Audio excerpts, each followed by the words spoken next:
Okay, good evening, everybody. Welcome back to Exploring the Lord of the Rings. I'm Corey Olsen, the Tolkien Professor, and Narni and I are here in the Lore Hall in Landreval, which is my home server. So good to be back on Landreval this evening. Okay, so tonight we are going to begin Chapter 7 of Exploring the Lord of the Rings. Now, by the way, Chapter 7 of the Fellowship of the Ring in the progress of our Exploring the Lord of the Rings, if the our journey through the book can be called anything so rash as progress. So here's actually, I wanted to start though with a sort of a general question. I kind of want to sort of throw this out there to people. One thing that you may notice with the pace of our going through the book having slowed as much as it has, and I'm delighted by this, and have no plans to increase the pace of our journey through the book here.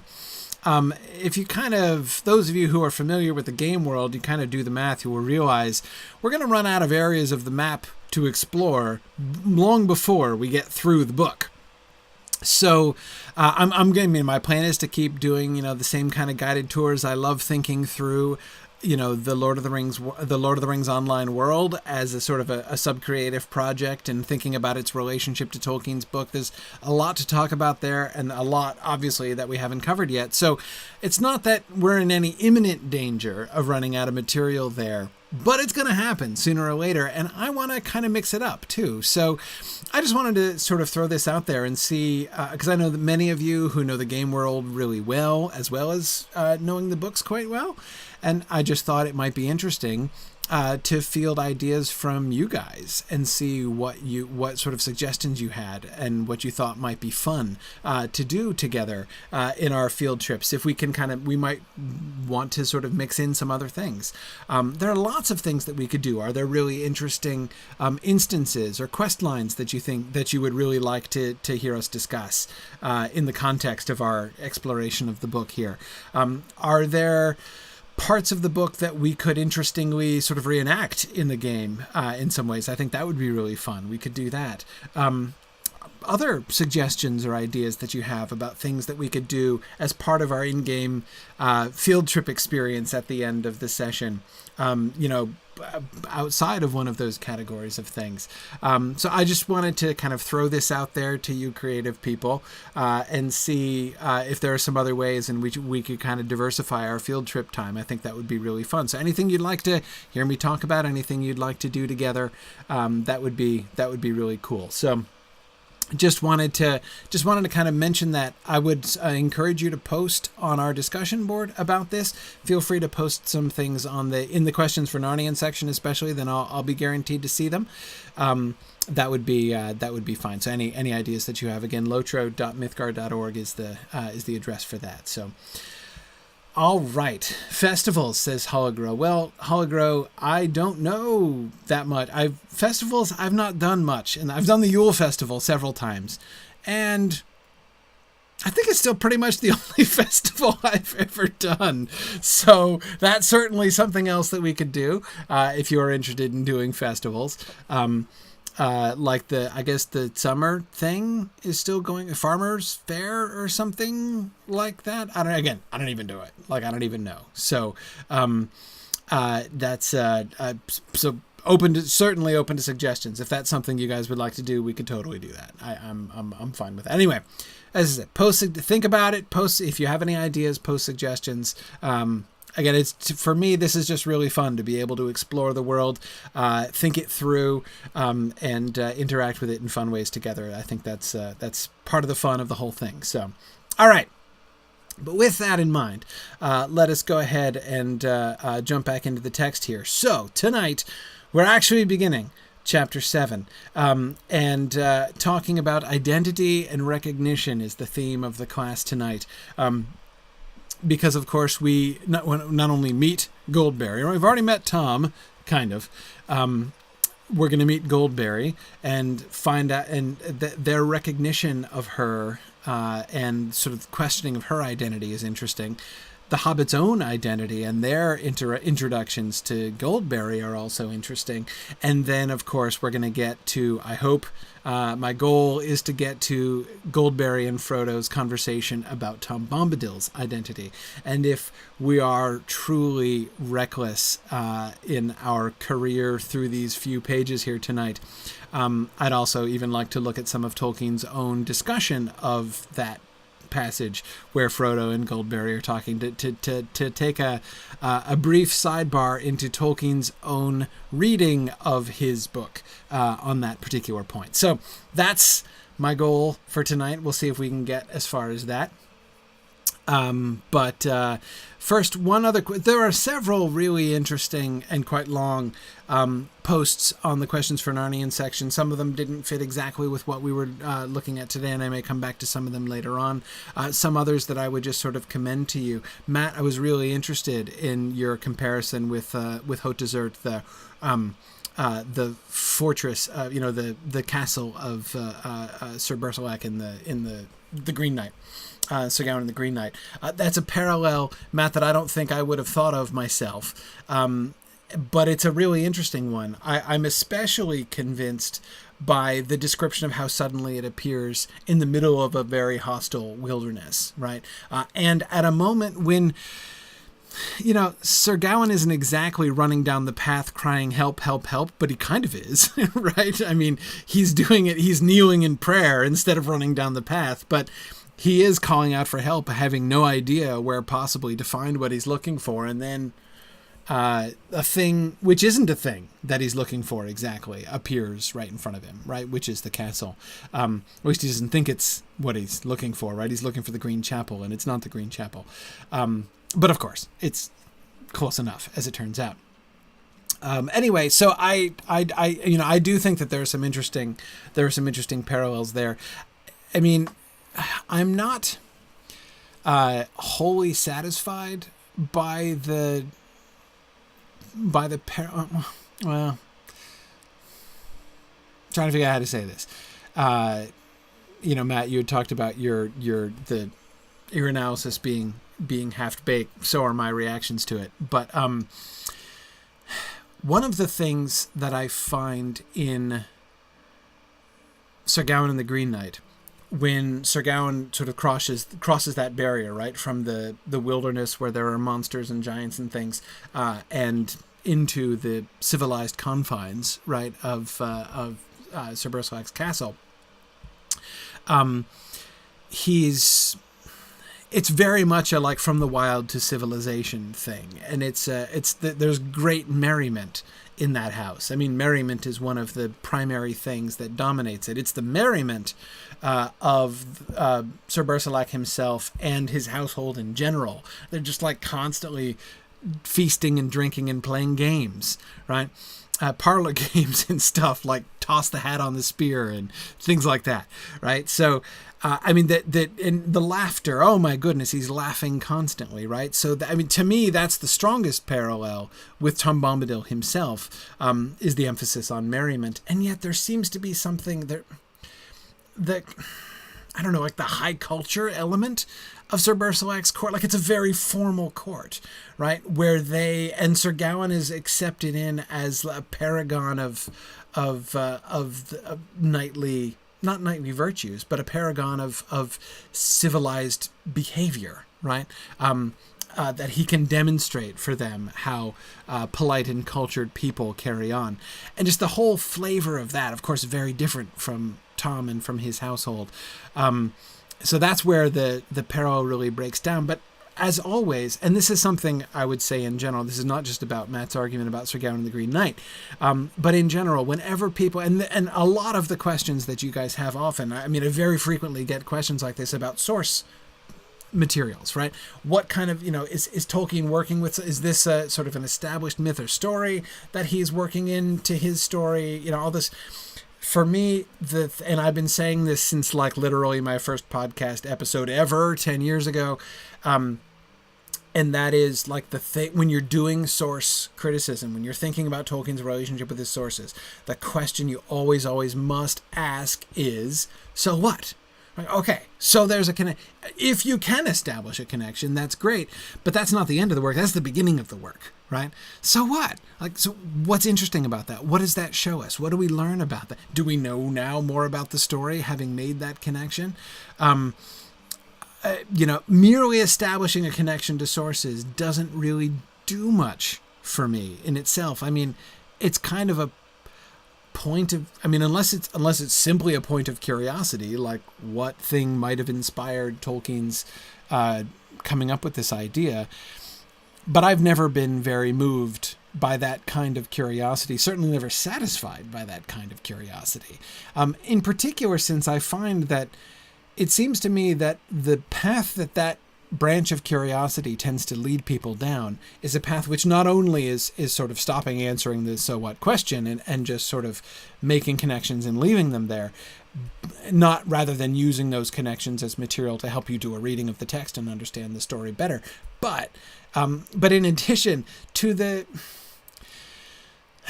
tendency to assume that Tolkien can't just make stuff up, right? And I see this all the time when I'm reading source criticism stuff where people are basically sort of saying like, okay, it's a given, he's got to get this stuff from somewhere. So the only question is, where is he getting it, right? And so trying to find the roots and the origins of all of these elements in Tolkien's book, not only as if that in itself answers an important question, which, as I said, by itself, I don't think it does answer the question.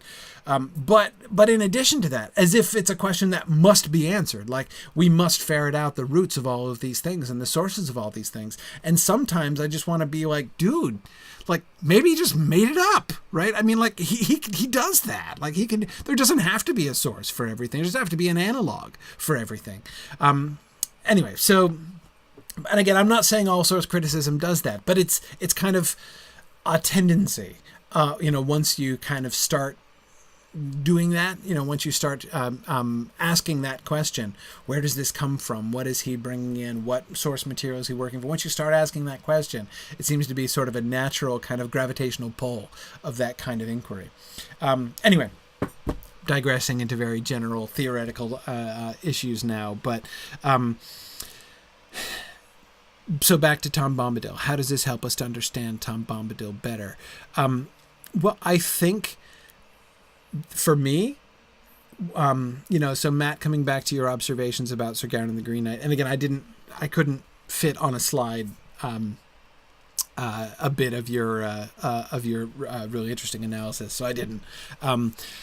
Coming back to that parallel with Sir Gowron and the Green Knight, then where I would then want to take it is to say, well, okay, so again, so how does this help? And for me, one of the things that I find most illuminating there is to look at Sir Gowron's reaction as an analog to Frodo's reaction, like to the Hobbit's reaction upon meeting Tom Bombadil and upon coming to his house.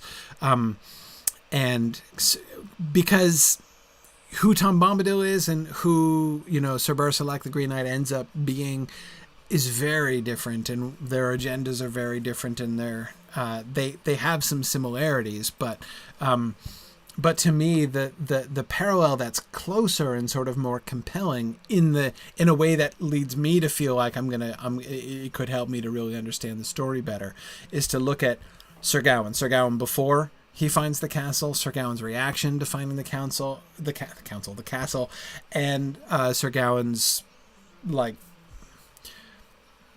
adjustment to being in the castle, right? And sort of like what's expected of him and what ends up happening.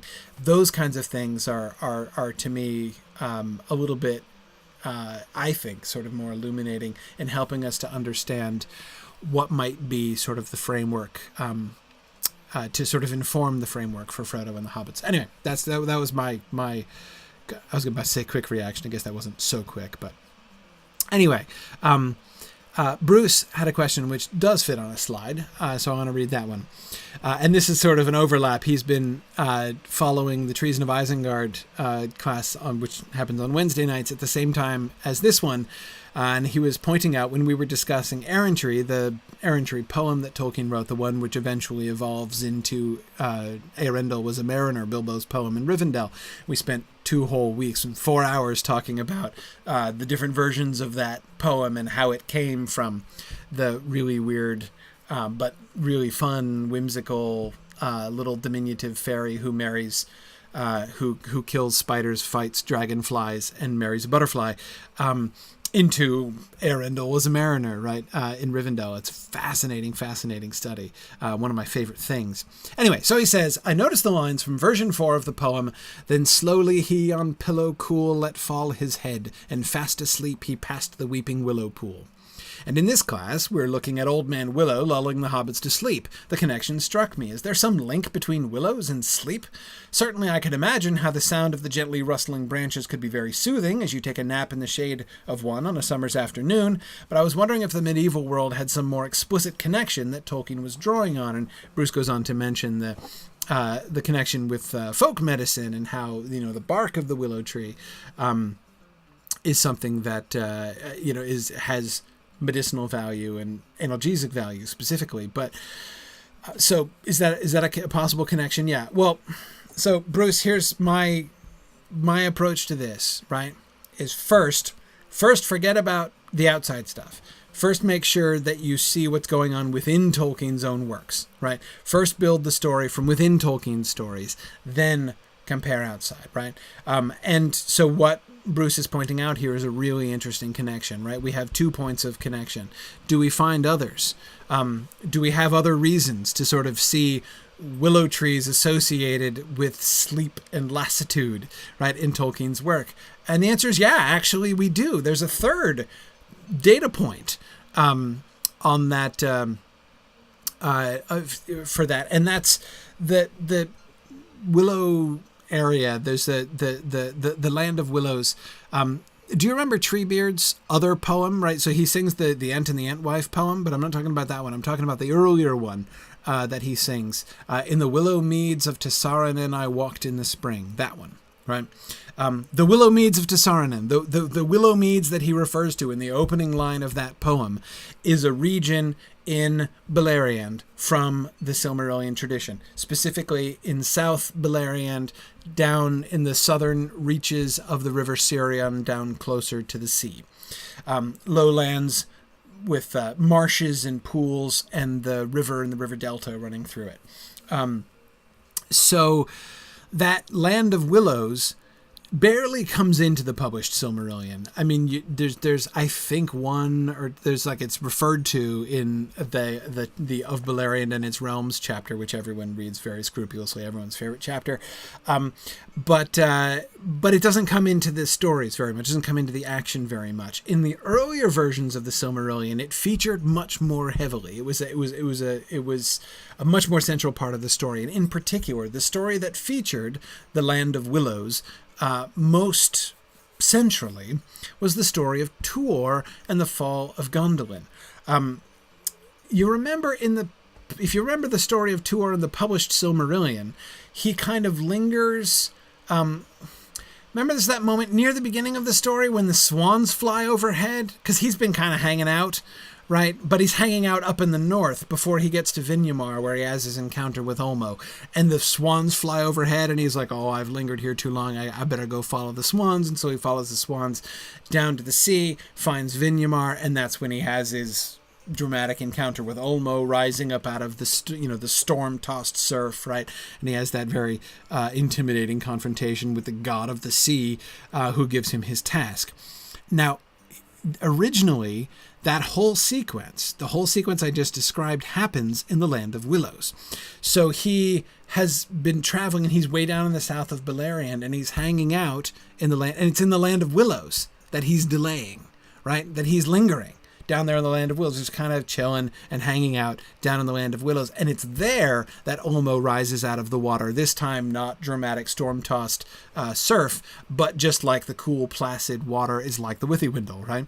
And he rises out of the water and is like, dude, get on, get off your butt and go up to Gondolin and do your thing. So the Land of Willows, it's not described as like having some kind of preternatural effect on him. There's no sense that like some spell has been cast upon him to induce lassitude of some kind. But it is a place where he kind of loses sight of himself. He sort of doesn't physically fall asleep, but he kind of, I don't know, morally falls asleep, right? He ends up just kind of chilling and hanging out kind of aimlessly down in the land of willows. So we do have this association of willow trees with slumber, lassitude, laziness. So we have 3 data points connecting those concepts with Tolkien and Willows. So we have a trend there, right? So what does it mean? Is he working with a tradition? Not really one that I'm familiar with. The folktale, sort of fairy tale, folk legend stuff that features willow trees tends to be not like that, actually. It tends to be a good deal more active.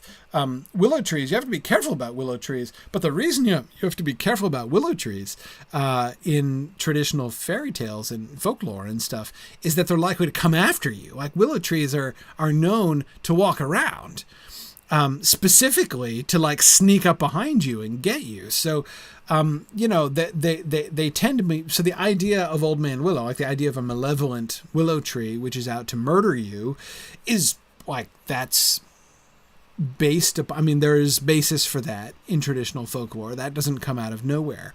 But having the willow tree be stationary at the center of this sort of web, that's not common, actually.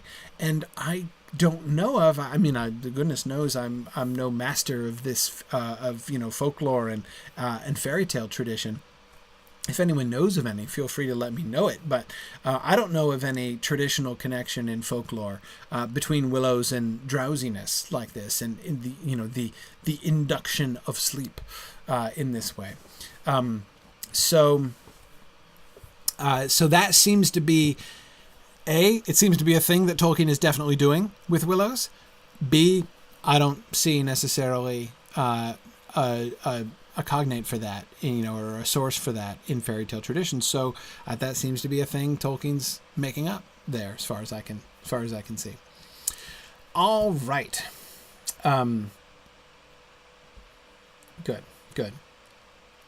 Yeah, Aragorn. Yeah, exactly. Nantathrin is the other name for it. Yeah.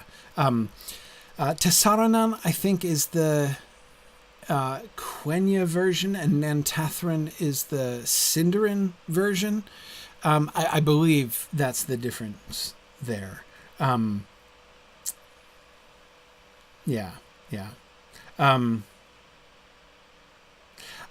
Jonathan Castles has found a correlation between willow trees and whisperings to woo thee to thy sleep in Virgil. Wow, is that in where is that, Jonathan? Is that in the Aeneid? Oh, the Eclogues. Okay. All right. Yeah. And Virgil's Eclogues. Okay. Its willow buds, a feast for Hybla's bees, shall with soft whisperings woo thee to thy sleep.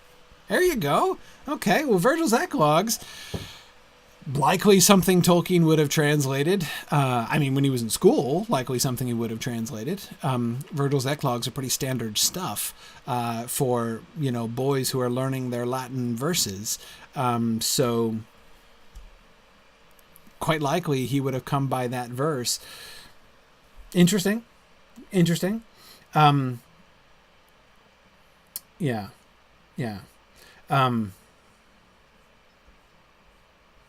Did he ever translate it into Elvish? JJ asks. Not that I know. I agree. Ardent Crayon, whose Twitter handle I really like. It is what treeist you say, to assume that all trees are evil because of the actions of one tree, right? But association with sleep and drowsiness doesn't necessarily mean evil, right? I mean, it could be quite a benevolent gift, even if the willow trees in errantry seem to be perhaps unwitting accomplices to the abduction of a mortal, right? The overall plot, by the way, of these lines that Bruce quoted here is we've got the mortal dude in a boat, right, floating down the river, and he falls asleep. And then while he's asleep, his boat is transported. A wind comes up, and his boat is transported beyond the moon, and he wakes up in Fairy. In fact, on the shores of Valinor, which is uncomfortable, and ends up, a mighty doom is laid on him, which kind of sounds like a good thing until it's not. So, the willow trees, his sleep plays a role in that. But again, it's clearly not, it's not like it's an old man willow situation. Yeah. Oakwig says he probably wrote it in Anglo-Saxon first and then translated it to English. Wait, not this poem, but there are some poems I think that he does do that. Yeah. All right. Okay. Well, let's get to chapter 7 here. Okay. Jonathan is seeing more relevance in that whole section of the eclogues. Jonathan, it'd be interesting to hear more about this. This sounds like this is starting to sound like an interesting conference paper. Maybe something that you could do at I don't know where you're located in the country. But this would be a great little paper, a great little sort of discussion point and conversation for, one of our regional conferences. Oh, you're in a different country. Well, we'll get there too. Anyway, yeah, cool. All right. We're starting chapter 7. Okay. The 4 hobbits stepped over the wide stone threshold and stood still, blinking. Can I just say I love the fact that the chapter opens with them stepping across the threshold, right? That's good for a beginning, right? I love the literal correlation of the beginnings there. They were in a long, low room filled with the light of lamps swinging from the beams of the roof, and on the table of dark polished wood stood many candles, tall and yellow, burning brightly. In a chair at the far side of the room, facing the outer door, sat a woman. Her long yellow hair rippled down her shoulders. Her gown was green as young reeds, shot with silver like beads of dew, and her belt was of gold, shaped like a chain of flag lilies, set with the pale blue eyes of forget-me-nots. About her feet in wide vessels of green and brown earthenware, white water lilies were floating, so that she seemed to be enthroned in the midst of a pool. Okay, so this initial, James, that is interesting. James Stevens says crossing the threshold going in is like the opposite of Bilbo's stepping out your front door, right? Yeah, they're coming in from the path. It's like a harbor, right? Or a quay, right, on the side of that you would moor your boat to. So first, the description of the room, right? What do we get about the room? It's long and low, and so yes, I agree, Julia. It's a lot like a hobbit hole, and isn't that interesting, right?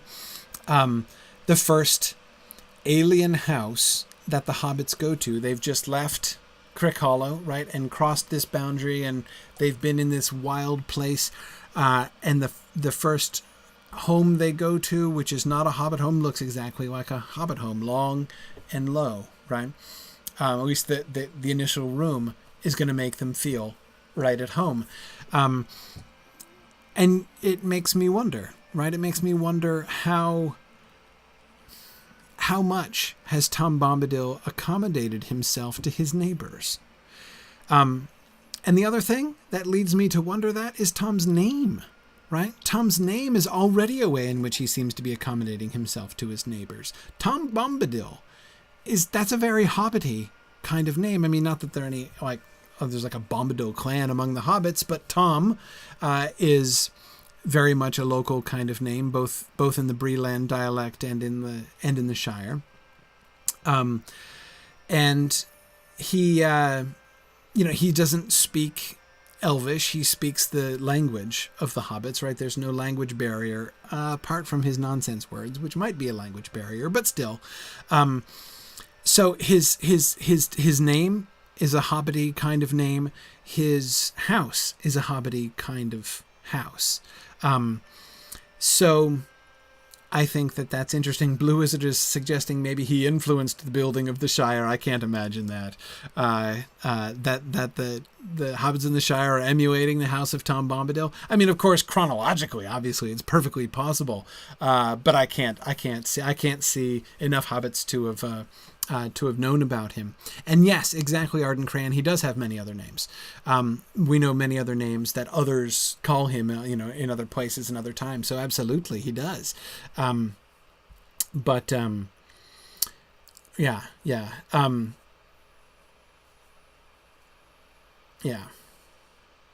And yet, Julia, it is interesting that the hobbits don't encounter anything in the house of Tom Bombadil that's unfamiliar. They might well do, right? Well, I guess the only things that are unfamiliar, in a sense, are Tom and Goldberry themselves. But the settings are, it seems, very pointedly familiar. Notice even we haven't got to this yet, but in a little bit, they're gonna sit down on chairs, and the chairs are described as low chairs, like easy for the hobbits to sit. They're not human-sized chairs, which would be tall for the hobbits. Everything seems to be accommodated to the hobbits.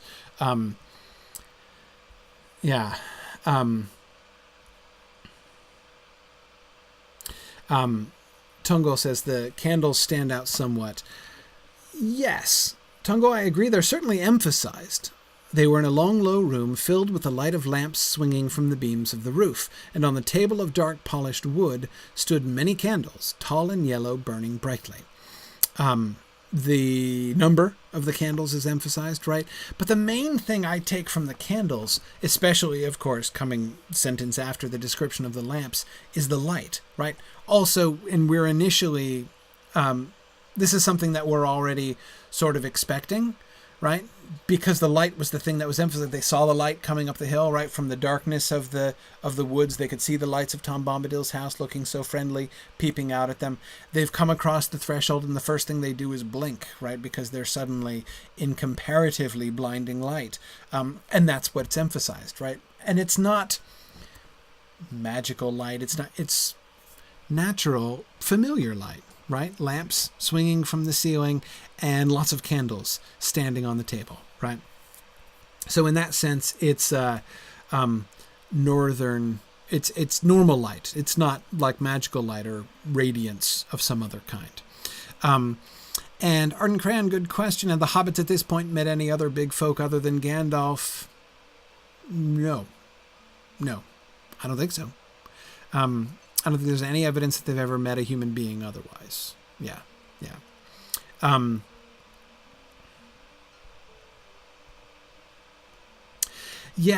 Stephanie says it seems so inviting. It's as if their arrival was planned for. Yeah, it does. And see, this is, we talked last week about Tom Bombadil going on before them, right? And not staying to escort them to the house. We talked about, like, was he going to, prepare his house for them, to prepare the way for them. And I was saying, I don't think he kind of needs to. And I still don't think he needs to. I think that, he would have the power to, he's like, is he going to have to, like, go home and whip up some, some extra dinner or something for them?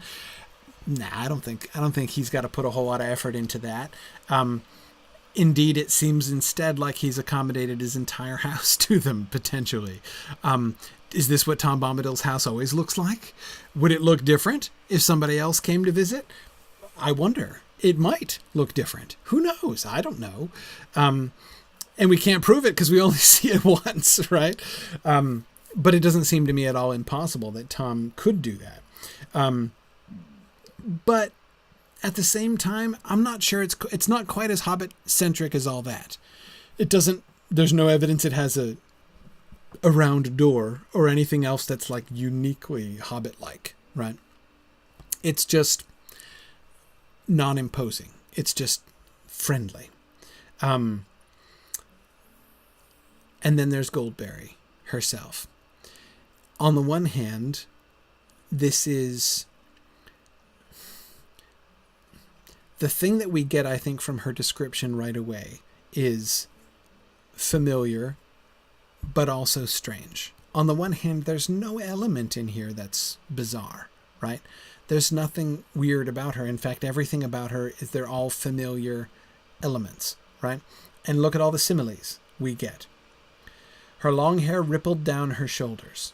Even there's that's not a simile, it's a metaphor, right? The word ripple introduces a metaphor. It's like water flowing down. Her hair is like a stream rippling down her shoulders. But then we get some similes. Her gown was green. How green was it? It was green as young reeds. So green as young reeds, shot with silver like beads of dew, and her belt was of gold, shaped like a chain of flag lilies, set with the pale blue eyes of forget-me-nots. So her belt looks like flag lilies and forget-me-nots, common flowers, right, that they would have seen before. The color of her dress is immediately compared to something they've seen before, right? Young reeds, shot with silver like beads of dew. All the elements are familiar. But yeah, she's very flowery, isn't she, Stephanie? I agree. Yeah. And so again, familiar stuff. And of course, and all of these things obviously are things which are very naturally associated with what we would expect from Goldberry based on what we've seen so far, right? She's the river woman's daughter, so of course her gown is going to be green like young reeds. Her gown is going to be green like pine needles or something, right? Like pine needles on the slopes of the lonely mountain. No, of course it's going to be the color of young reeds growing down by the river. And I love the beads of dew. And the flag lilies and the forget-me-nots, again, things that you would find right there. So familiar riverside components, and yet she is regal there, right? Yet there's this alien, they've come inside, right? Into this setting which is familiar and domestic, and yet it's also like they're outside, right? About her feet in wide vessels of green and brown earthenware, white water lilies were floating so that she seemed to be enthroned in the midst of a pool, right? It looks like she's in her element, right? She is surrounded by wide bowls with the water lilies that Tom was bringing home floating in them, right? So the water lilies are preserved. It looks like this is like home away from home, right? Now, Julia asks, what exactly does river woman's daughter mean? I don't know. Inasmuch as the familial relationships, both husband-wife relationships and parent-child relationships among spirits, right, among the Valar and the Maiar, they seem to be kind of metaphorical in some ways, or sort of to function primarily metaphorically, right? Yeah, so she's the daughter of the river. So she is not the river spirit. She is not the spirit of the Withywindle. She's the daughter of the spirit of the Withywindle, right? So what does she, who is she? Like, what is her job? What kind of creature is she, right? She is a local spirit. She's a water, obviously. She's associated with water, right? So she's a water spirit, who is associated with this river, one of the daughters of this river, presumably, or quite possibly not the only daughter of that river.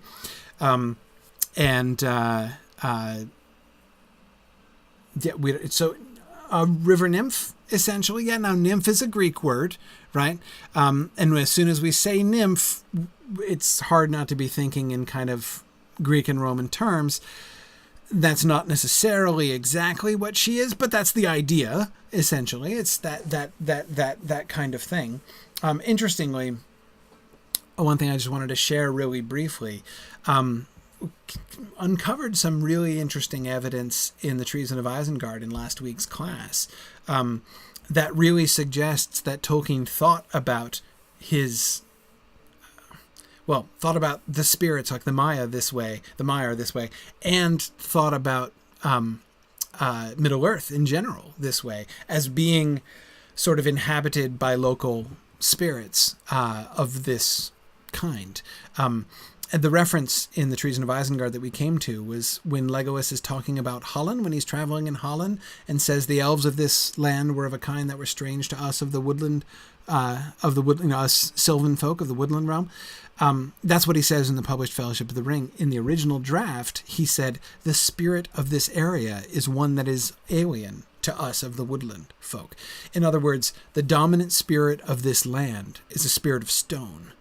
And I'm a woodland elf, so I don't, we're not really kind of compatible. I don't really get him and he doesn't get me.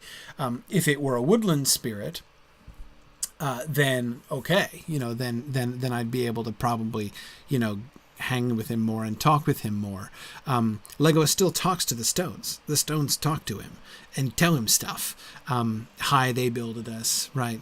Deep they don't, but they are gone. They are gone. They sought the havens long ago. He gets that information from the rocks. And since rocks don't actually talk, it's probably spirits of the rocks. So like the granite woman's daughters or whatever that Legolas was chatting with and from whom he got this information. So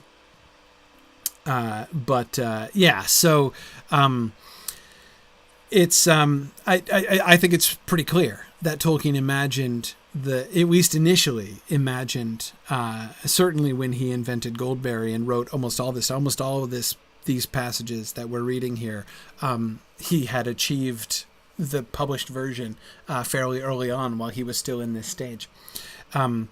Sarah Lagarde says it sounds a lot like the Finnish Kalevala spirits. Yes, I think that is so. I think that's that seems to be a thing that he really liked about the Kalevala, that I think it seems very likely that he imagined Middle-earth in the same kind of way.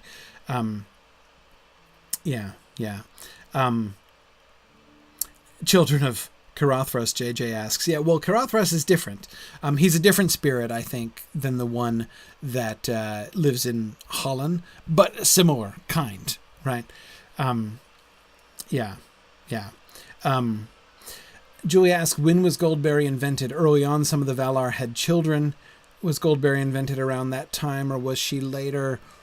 I think... trying to remember from the 1937 Quenta Silmarillion in The Lost Road. That's the volume of the History of Middle-earth that you can find the 1937 Quenta in. Did the Valar still have children? I think so. I can't remember, Julia. But she is, Goldberry first appears, of course, in the Adventures of Tom Bombadil poem back in the early 30s. But that's very far removed. That's not at all. She was not conceived of as being a part of the Silmarillion world. It's not until he gets to later revisions of these passages in The Lord of the Rings that he's finally gotten there. So that's certainly when her character is first invented. So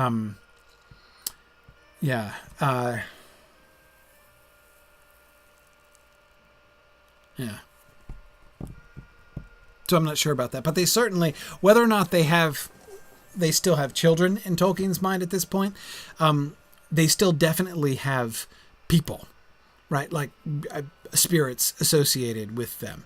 Spirits of the water associated with Ulmo, spirits of the stone associated with Aule, spirits of the woodlands and the animals and birds associated with Yavanna. That's a thing. That's a standard thing. And so, are they dryads, or naiads? Yes and no. Right? Again, like that. Okay, Mick, thanks. Just checked the Valar still have children in the 1937 Quenta. Okay, good. Thank you, Mick, for looking that up. I appreciate it. So yes, Julia, they do still have children. So this idea of the immortal spirits begetting children is still exists in Tolkien's mind at this point. It's not until after the writing of the Lord of the Rings here that he changes his mind about that. So the River Woman's daughter fits in with Manwë and Varda having kids, for instance. Yep. Okay. Was her name always Goldberry? Yep, it was. Her name was always Goldberry. And Blue Wizard and Julia are pointing out how interesting it is that her name isn't watery, right? Like, why is it a fruit instead of something to do with the water?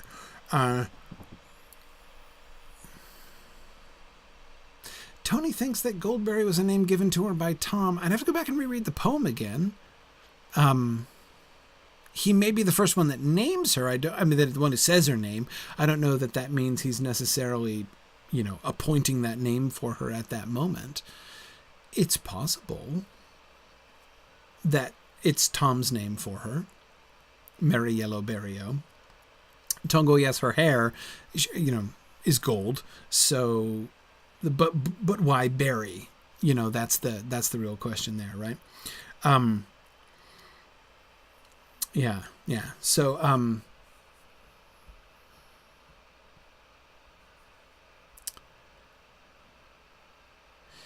oh, that's interesting, Matt. Matt says, in some Celtic stories, you need something to keep a fairy woman from leaving. A Skelkie's skin, for example. The water lilies feel like they are necessary for her to stay the winter rather than retreat to her pool in the Withywindle for the winter. Quite possibly. Tom's suggestion later is the other way around. Instead of keeping her, he's keeping them. That is, the lilies, right? That if they are brought in and kept near to Goldberry, they will stay and live throughout the winter instead of withering as they otherwise would. But certainly, Matt, what we get here is this, in these first two paragraphs, we get familiar hominess, right, of the inside of the house and fairyness, right? That sense of crossing a boundary, crossing a threshold into fairy, right? Where, okay, I've come into this house and here's a queen, right? She's throned in the midst of a pool. So we have the enchantment of I've come inside and there's a pool of water here, right? So I'm inside, but the outside has come in, right? The nature from outside has come inside the house. So again, there's that sense of inversion, that sense of, again, I've come into the alien magical world of fairy and met a queen, right, who is enthroned in the midst of the pool, and she certainly has that effect on them. But yet again, there's the familiarity. It's nevertheless the scene. It's not one of ridiculous splendor. I say ridiculous splendor because that's what often happens in medieval fairy stories. That is, when you meet a fairy queen, possibly amorous, possibly unclothed, in the wilderness, as some people are wont to do, what you're likely to find is like incredible wealth. Like, she might be in a bed, but the bed has like hangings that are richer than anything that any emperor has ever had, and there's jewels and cloth of gold, and it's stunningly amazing. But that's a kind of like alien wealth and splendor, right? The glory from beyond our world. Goldberry is not surrounded by glory beyond our world. It's glory very much of our world, right? Her dress, like young reeds, shot with silver like beads of dew, right? And in the midst of a pool. Not normal for a pool with a lot of water lilies to be in the dining room of a house, but other than that, normal, right? Other than that, familiar. And Sharon asked a good question. Do I think the hobbits anticipated for even 1 second that Tom's house was going to be normal? Hard to guess, but I'm sure that would be sort of a pleasant surprise, right? And that's, to me, one of the really cool things here, is that surprise is kind of both ways, right? This is a surprisingly comfortable and natural and non-scary little house. Remember, houses in the middle of dark and scary forests don't have a good track record in fairy tale tradition, right? I mean, it doesn't have to be made out of candy to be sketchy, right? So and Tom Bombadil's already done them a good turn, but he's sufficiently weird that you just never know, right? What you're going to find in the middle of the house, in the middle of the woods. And this is not a stretch, by the way. Again, for those of you who read the Return of the Shadow with me a few months back will remember in Tolkien's very first written brainstorming of what to do when he was after he had gotten the protagonist out of the Shire and was trying to decide what adventures to give. His very first idea for an adventure is for him to go into the forest and go to a witch house. There was going to be a witch house in the forest. Now, we don't know what the plan was and how that was going to fit in. I mean, that was just a brainstorming idea that Tolkien threw out and never went any further than that. But that was his first impulse. So you can see that he was thinking in terms of like that kind of Brothers Grimm sort of setting, right? So in that sense, house, apparently cozy looking house in the middle of the forest, not always necessarily a good thing. So, now, I agree, Lincoln. There's nothing in Tom Bombadil himself that should set off our alarm bells. Nothing evil in Tolkien's world is like Tom Bombadil. I totally agree with that. But still, they've had a weird day, right? So do they expect to see, this nice, cozy, hobbit house looking room? I doubt they would expect to see that. And then within that context, to see a pool filled with water lilies, that would be even more surprising. And yeah, Oakwig, this is like a reverse witch house. Absolutely. And as Oruiran says, I'm getting better at your name, Tolkien appears to be inverting the trope there. Absolutely. That's what ends up happening, and that's really neat, isn't it? All right, let's keep going. "Enter, good guests," she said. And as she spoke, they knew that it was her clear voice that they had heard singing. They came a few timid steps further into the room and began to bow low, feeling strangely surprised and awkward. Remember I told you last week that my favorite simile in the entire Lord of the Rings was coming up? This is it. This is my favorite simile in the whole book. They came a few timid steps further into the room and began to bow low, feeling strangely surprised and awkward, like folk that, knocking at a cottage door to beg for a drink of water, have been answered by a fair young elf queen clad in living flowers.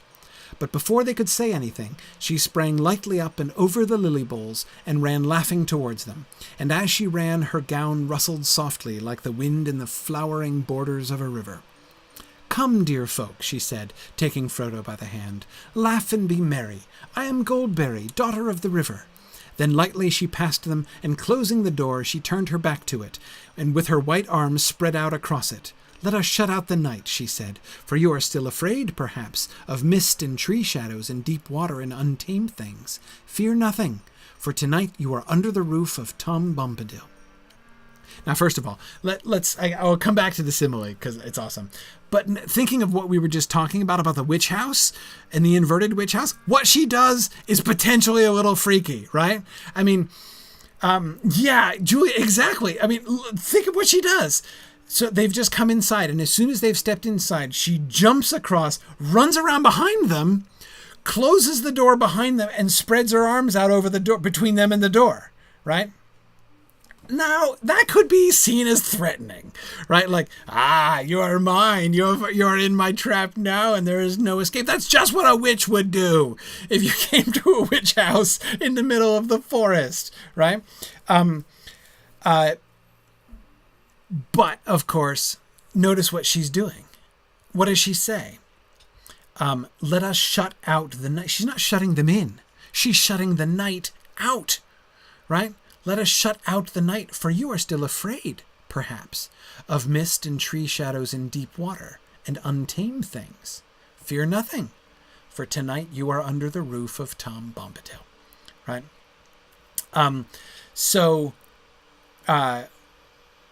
Yes. Yeah. No. Mungly's saying it. So she says, right? Yeah. Again, you never can tell with witches, right? Sometimes they look real appealing at first. So we can't rule it out yet. But the fact is, if we, for the moment, take her at her word, and Tony, see, that is an interesting comparison, right? Tony Mead is thinking about comparing it to when Jonathan Harker arrives at Dracula's castle in chapter 2 of Dracula, right? He has to, as soon as he steps across the threshold, Dracula comes up and takes his baggage and ushers him in, right? But he has to wait for him to cross the threshold first of his own, enter freely and of your own will, right? He says. Yeah, absolutely. So, yeah, Julia, you're right. It still does have the potential to go terribly wrong at any moment. And I'm not sure that potential is not something that Tolkien is kind of playing with here, or rather, it's like a foil in the background. Who was it that was talking about this as the inversion of the trope? Aruaran, right? We're supposed to remember the trope, right? I think the similarity to the trope, the fact that she acts kind of like a witch would act if you had gotten to a witch house, that's supposed to be there. I think that connection is supposed to be there, but it emphasizes the inversion, right? Yeah, he is playing with the fact that people will be familiar with these kinds of fairy tale tropes. Again, if you've grown up on the Brothers Grimm, right, you've got to think that a part of you reading this is going to be like, no, Frodo, don't cross the threshold, right? Don't do it. Don't go into the appealing looking house in the middle of the scary forest. Right? It's a sensible reaction to have. So, yeah, I don't think that this is an accident. I don't think that that's, that this is us doing wrong by poor Goldberry. And that uncertainty that the hobbits might have, could plausibly have, in a sense, maybe should have, based on their experience. They've experienced enough weird things for the day. And what's more, what have the weird things been, right? Here's a nice path, probably leading you to safety and right where you want to go, right? Except, no, it leads you right to the carnivorous willow tree, right? Who's going to cast a spell on you and kill you. So, and no, this is a second path that led you right there. And then, lined with nice little white stones and right up to this nice little house. And it's, which looks so appealing and nice. Again, little suspicion on their part wouldn't be crazy at all. Goldberry says, I'm not shutting you in. I'm shutting the night out. Now, locking somebody in and locking the world out is the same action as we learned from Ursula Le Guin in our previous Mythgard Academy course on the dispossessed. But nevertheless, her emphasis is important here, right? Not locking you in, locking out the night. You don't have to be afraid. I understand that you're afraid of the things out there now. Those things can't get you. And that seems to be what she's signaling. Not, I have trapped you, but I am interposing myself between you and what you're afraid of. Right? What you're afraid of is what is behind you, through the door, outside, where you just were. And now I'm telling you, you have nothing to worry about there.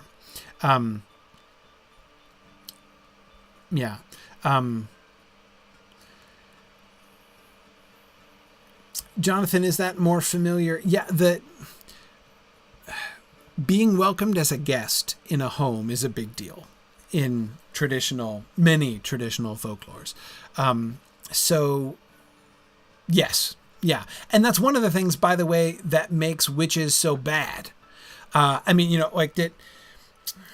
It's like how witches are completely, like the witch who lives in the house is completely evil, because once they lure you in and are nice and friendly and offer you candy, then when they try to kill you, they're not just doing an objectively wicked thing like trying to kill you, being the evidence of the wicked thing.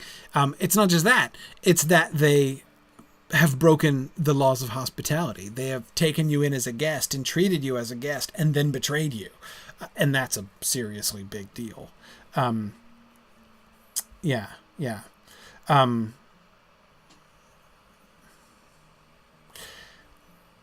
But we're skipping the simile, which is really important to get there before we get to the otherwise sort of creepy action, right, of interposing herself between them and the knight. The simile. You can see why this is my favorite simile in the book, right? I love it because of the way it kind of plays with the whole job of the simile. We talked about this last week, right? What is the point of a simile? The simile is to take something that maybe you've not experienced or can't picture right away, and comparing it to something that's more familiar, something that you can understand and relate to give you a something to hook onto, right? Something to grab onto imaginatively in trying to wrap your brain around the thing that's being described. That's the whole point of a simile, right? So this is just awesome. They began to bow low, feeling strangely surprised and awkward. How did they feel? Let's talk about that feeling of surprise and awkwardness, right? What kind of surprise and awkwardness was it like? Oh, okay. It was just like this. It was like when you knock at a cottage door to beg for a drink of water, and the door is instead answered by a fair young elf queen clad in living flowers. Oh, yeah. Okay, of course. Like everyone's had that experience, right? So it's great that we were able to kind of bring that down to a level that we can all understand, right? That's what I love about this simile, right? It's just like elsewhere, we come across an explanation that doesn't seem to explain. So here we have a comparison, which doesn't really seem to compare, or rather, the thing that it's comparing it to is even more foreign than the thing that is being described, right? It doesn't help at all. Or rather, it does help, but it helps in a very unexpected way, right? It compares it not with something that we've experienced, but with something maybe that we can imagine, right? Something which is familiar not from our own everyday experience. Again, that's the normal domain of similes, as we just saw, right? I mean, we're just looking at the similes in the description of her clothing, right? What is the green of her dress like? It's as green as young reeds. What is her the silver that is shot through the green on her dress? What's that like? Like beads of dew on the reeds, right? Okay, right. So now I have a clearer picture of that because I can picture dew on young reeds, right? So I know just what the colors you're talking about, and maybe even something of like the patterns of her dress. Which is why I think, by the way, Goldberry's dress in Lotro is really, really good, based on this. But that's not how this works, right? Instead, it's a simile that invites you to imagine something else. They are surprised and awkward. So we're to imagine the juxtaposition of an elf queen, of a modest cottage, right? It's just a cottage door, right? So there's nothing distinguishing about it. It just looks like a house where a poor person might live. And instead the door is opened by a fair young elf queen clad in living flowers. So you have the surprise of substituting poor humble cottager for fair young elf queen, right? So you're blown back by the experience of encountering unexpectedly an elf queen where you expected a cottager. Why is she clad in living flowers? That, to me, like, it takes the simile to a whole nother level. Like, I can't imagine. I don't know what clad in living flowers looks like, right? I mean, it makes it. If I could picture knocking on the door of a cottage and having it answered by a fair young elf queen, my ability to imagine that is made even harder by it's even not less for me to like imagine her clad in living flowers. I'm not sure how to imagine her clad in living flowers. So yeah, now I agree. Those of you who are saying that, like, within the context of the story, elves are the only kind of comparison that they have, like in the Hobbit's experience. That's true. But this simile isn't directed at the hobbits. This isn't coming from the hobbits, and it's not directed to hobbits. This is to us by the narrator. The narrator is speaking to us, trying to let us understand more perfectly how Frodo and the other hobbits felt upon suddenly meeting Goldberry.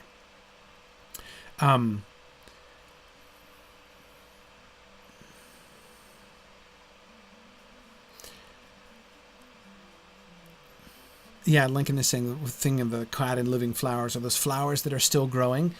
It could mean that. It could mean she has flowers on her that are not dying. Does it mean that are they rooted? Are they like growing and twined around her? Is she clad only in living flowers? That is to say, is her entire dress, like whatever it is she's dressed in, is there all of her clothing just like made of interwoven flowers? And that's possible, I suppose. And they're alive? Are they rooted in something? Are they? Again, I don't know. I mean, it could mean a bunch of different things, and I'm not quite sure what it means. Yeah. Catriona says it's kind of a "we're not in Kansas anymore" comparison. Yeah, absolutely. That seems to me the whole point of it, right? And again, it's why it's my favorite simile, because it takes the concept of simile and it like inverts or subverts the whole simile idea. Right? Instead of giving you something concrete to attach your imagination to, it just kind of pushes you off the edge, right? If you're sitting there wondering, it just knocks you over into fairy yourself, right? So, and to me, the effect is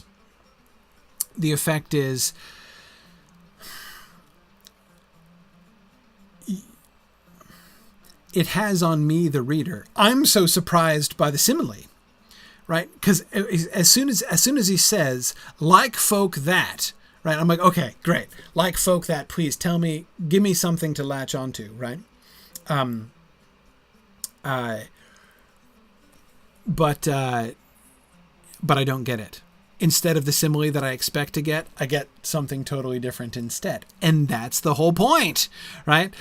Instead of getting something familiar to attach my imagination to, I get something entirely different, something that I've never experienced, possibly something that I haven't imagined, and something that I don't even know how to visualize with the living flowers, right? And that seems to me so here's my theory with this simile. On the one hand, it does convey something, right? It does convey that encounter with the other, that encounter with something magical, something on a different order of being, something living on a totally different plane from ourselves, right? And that's like their reaction upon meeting Goldberry. But there's a sense in which this simile works even kind of more deeply, right? By not doing what a simile is supposed to do, it leaves me feeling, well, surprised and awkward, right? My own reaction to the comparison is like the reaction that Frodo has. So my very confusion, my very surprise, and not kind of knowing what to do and where to go in my imagination as I'm trying to follow the simile is like Frodo's experience as he meets Goldberry, right? So it's a simile that doesn't inform our imagination. It instead emulates the experience itself. And I think that's really cool. Tony, exactly. What does it end up doing? By taking that method, by kind of getting all sort of meta with his simile there, what is Tolkien doing but describing the indescribable? And that's what you're often doing when you're trying to describe fairy and stuff, right? You know, how do you do that?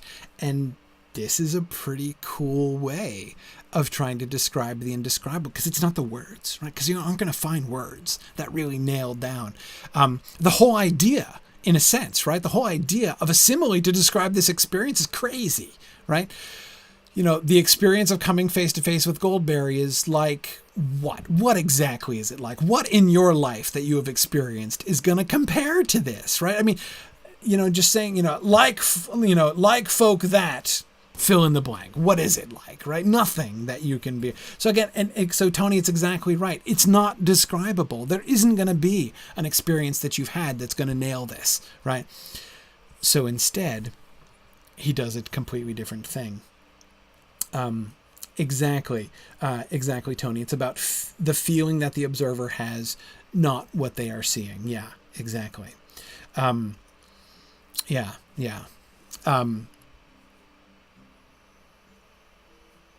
Yep. So that's my theory about this, and that's why this is my favorite simile in the Lord of the Rings, because I think it's super cool. It's like the meta simile, like the unsimile, and that's pretty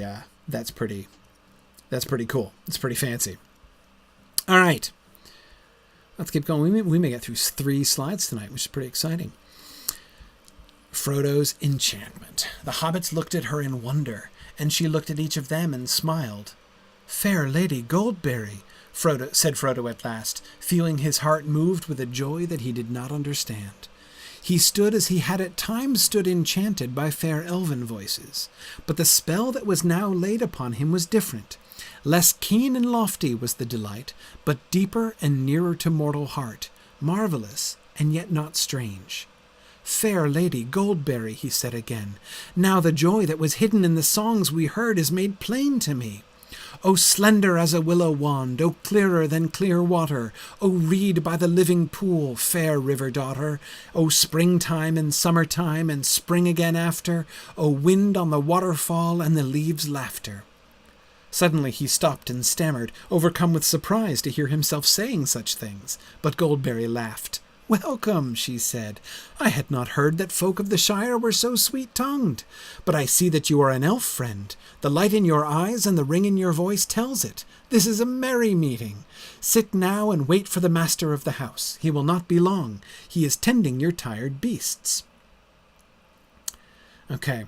Yes, Lady Schmabulok, I agree. Frodo's reaction is a little bit like Gimli's reaction to Galadriel. And I think this is going to be important. When we get to Gimli and Galadriel, sometime probably next spring, keep this passage in mind, right? I want to do a comparison because I think that this is going to be an interesting thing. Of course, you realize that's going to happen a lot, right? As we get further along in the book, there are going to be lots of times when we're going to want to go back and read passages again that we've talked about earlier in the story and put them next to passages that we get later on. That's going to be a lot of fun, isn't it? Yeah, so, okay. Bunches of things. So, Frodo's reaction. So first, let's look at that description, because notice here Tolkien is taking a different tack at trying to describe his feeling, trying to describe his experience, right? He stood another simile, right? Stood, how did he stand? As he had at times stood enchanted by fair elven voices. Frodo, we know, has encountered elves before. We just saw him encounter some elves, but even other than that, we know that he has encountered elves before. So what is this like? This is like that, right? So the enchantment, and we know the effect that elvish singing has. We've seen the enchantment of the hobbits under the influence of elvish singing already in this story, right? So it's like that. We have an analog, but the spell that was now laid upon him was different. Less keen and lofty was the delight, but deeper and nearer to mortal heart. Marvelous and yet not strange. What are all these things describing? What's the noun being described by all these things? Deeper and nearer, marvelous yet not strange. What is marvelous yet not strange, deeper and nearer? What's the noun which is being described by all those things? Notice this is something it's I think really important, but it's easy to forget or easy not to notice. Yes, Aragorn, exactly. The delight. The delight. The spell was different. It was less keen and lofty was the delight, but deeper and nearer to mortal heart, marvelous and yet not strange. The delight is what he's describing. He says the spell is different, but the spell is creating delight, right? So the spell is there. Several of you were talking about the spell, but I don't think so. But delight is nearer to those adjectives. The spell was different. Less keen and lofty was the delight, but deeper and nearer to mortal heart. Delight is still the closest antecedent. Well, it's not an antecedent because they're not pronouns, but the nearest noun to all of those things. I think that deeper, nearer, keen, and lofty all are connected with the noun delight. The delight is the spell, right? We're told the spell is different. How is the spell different? The spell is different because the delight is different. So notice what it does there, right? There's a similarity between the spell that is laid on him by his experience of meeting Goldberry and the spell that's laid on him by the experience of fair elven voices, right? Both of them generate delight. But it's a different kind of delight. So they're similar, but they're different. Exactly, Jonathan. Both of the spells create delight, but the delight is different. And how is the delight different? Less keen and lofty, but deeper and nearer to mortal heart. So the metaphors that we get there describing the delight. First, notice we get two sort of altitude ones, right? Lofty and deep. Less lofty, more deep is the delight. Less keen, but nearer to mortal hearts. Keen is a really interesting word. Keen like a wind on the mountainside, right? Keen and lofty. Keen means sharp, cutting, right? Elvish singing can cut you to the heart. It is lofty. It will elevate you, right? But it will cut. This delight is not the wounding kind of delight. It's not going to harm you, as people are harmed by the delight brought on by Elvish. It's still delight, right? But it's keen delight. You can get hurt by it.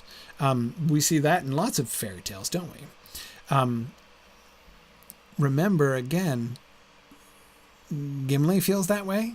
I have taken my worst wound in this parting. The delight that Gimli feels in the presence of Galadriel is clearly keen, right? It cuts him. Exactly, Tom. Keen like joys that pierce like swords. Absolutely. We'll see a bunch of this. This idea of joy or delight that wounds. This is a thing. This may be the first place in the text that we see it, but it won't be the last. Yeah. So, okay.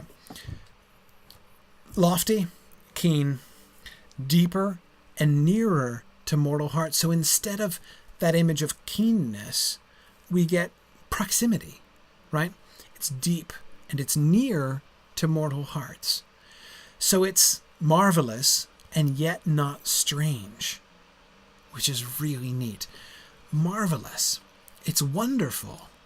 It's a marvel, but it's not strange. And that seems like a contradiction, right? By definition, something that's marvelous is supposed to be strange, right? If it's not unusual, if it's not strange, if it's not alien to your normal experience, it's not marvelous by definition, right? And yet that's exactly the contradiction that that he's describing the delight, right? It is marvelous that the experience of seeing her, the joy that he feels, it is marvelous. The quality of it is, but it's not strange. It's not like an encounter with an alien thing.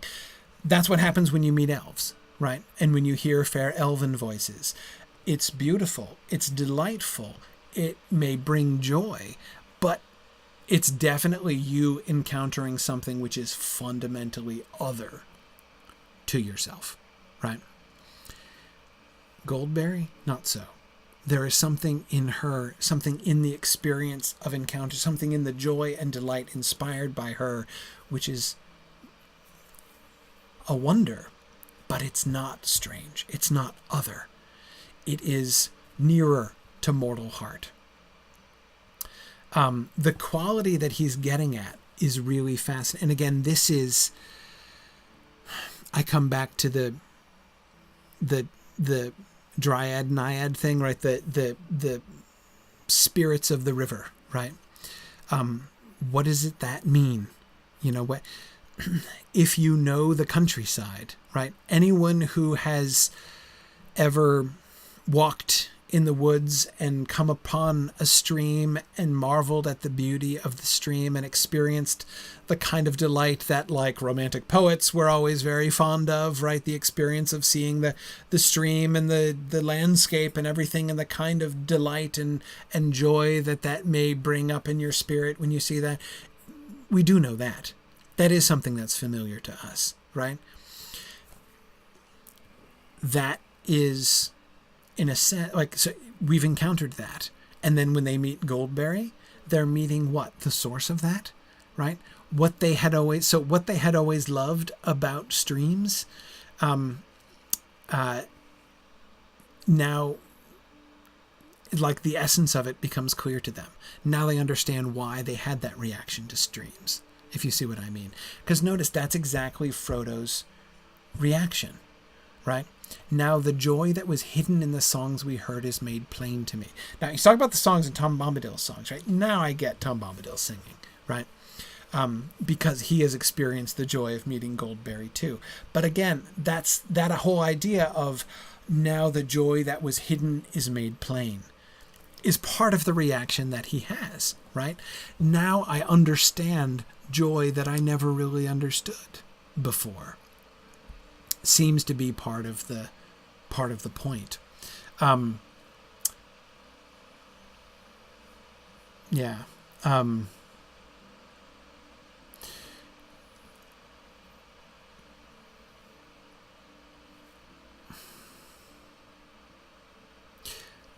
want to go on to talk about elf friend status. You guys are talking about that a little bit. I come back to that in a minute, though. I want to look at his verse. First of all, what do you notice about his verse? Tell me about the poetry. What's the first thing you notice about the poetry? What's the first thing you should notice about the poetry?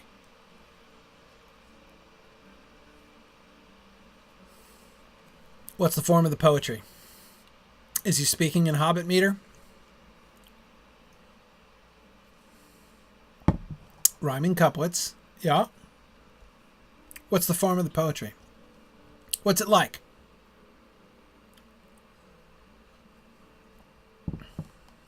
O slender as a willow wand, O clearer than clear water, O reed by the living pool, fair river daughter. Lady Shmebiwak, I agree with you. This is Tom Bombadil's meter. O slender as a willow wand, O clearer than clear water, O reed by the living pool, fair river daughter, O springtime and summertime and spring again after, O wind on the waterfall and the leaves' laughter. It's trochaic. It's Tom's meter. Yeah. Now, it's not exactly the same. Trochaic heptameter, Tom Bombadil meter.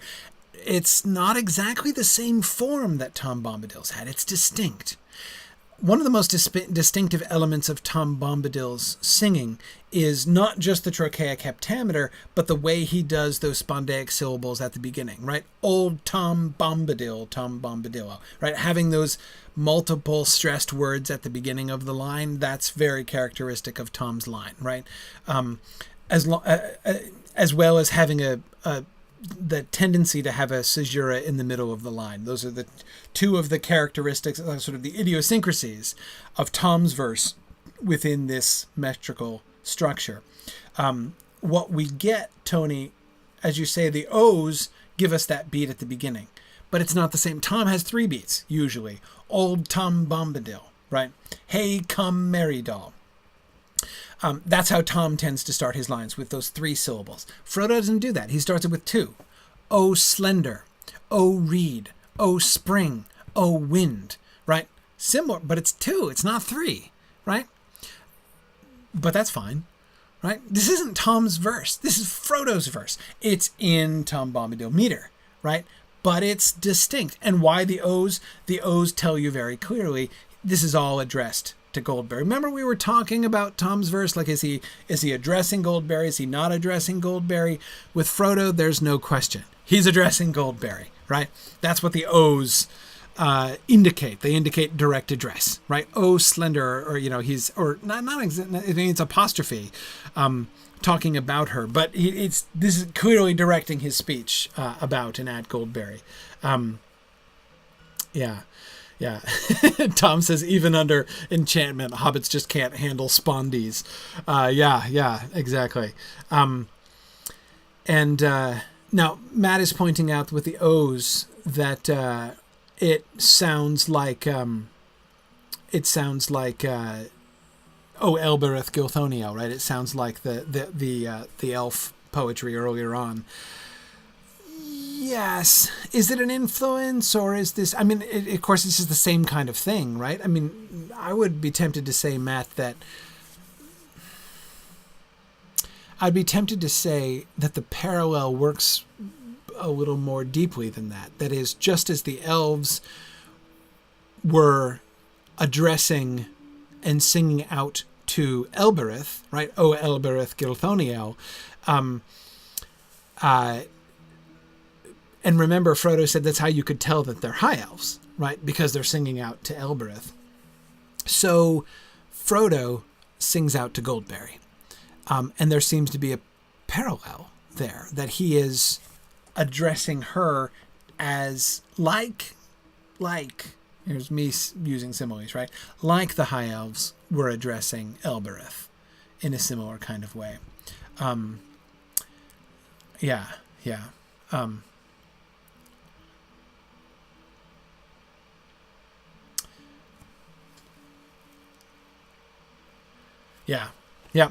Okay. Notice what he does. His lines are full. The first 2 lines, similes and metaphors, right? Just like the ones that we've been seeing. O slender as a willow wand, O clearer than clear water, O reed by the living pool. Notice, hey, didn't we talk about clear? Clear was an adjective that the elves used to describe Elbereth, and didn't we talk at the time about like why clear, in what sense is clear a reasonable adjective to use to describe a woman, right? There's another parallel with the Elbereth poem there, right? Oh, slender.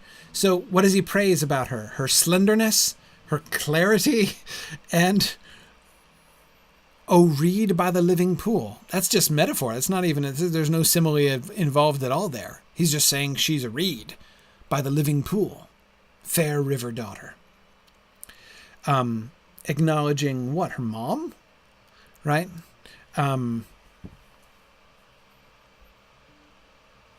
Yeah.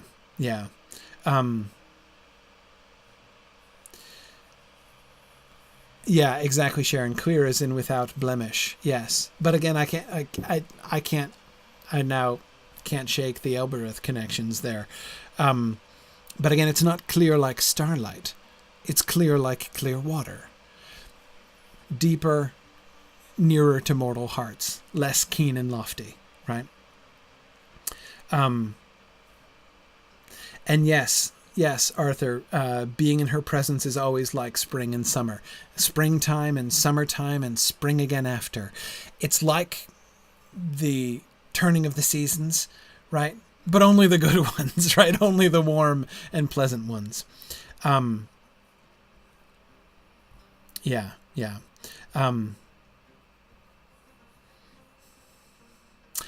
Jonathan is arguing that clear is one of Tolkien's idiosyncratic words. I've never really thought of that. But that would be interesting. That would be an interesting paper topic too. Tolkien's, the word clear in Tolkien. That would be interesting. A wind on the waterfall and the leaves' laughter.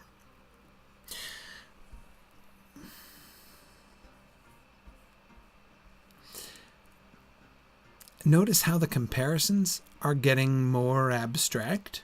Oops, went AFK there. I would say, I guess abstract is the way to say it there. A wind on the waterfall and the leaves' laughter. Like, is he comparing her? What's exactly he comparing her to? This is not certainly not a comparison of her appearance anymore. What is he, like, the experience, her nature? I don't know exactly what he's comparing there.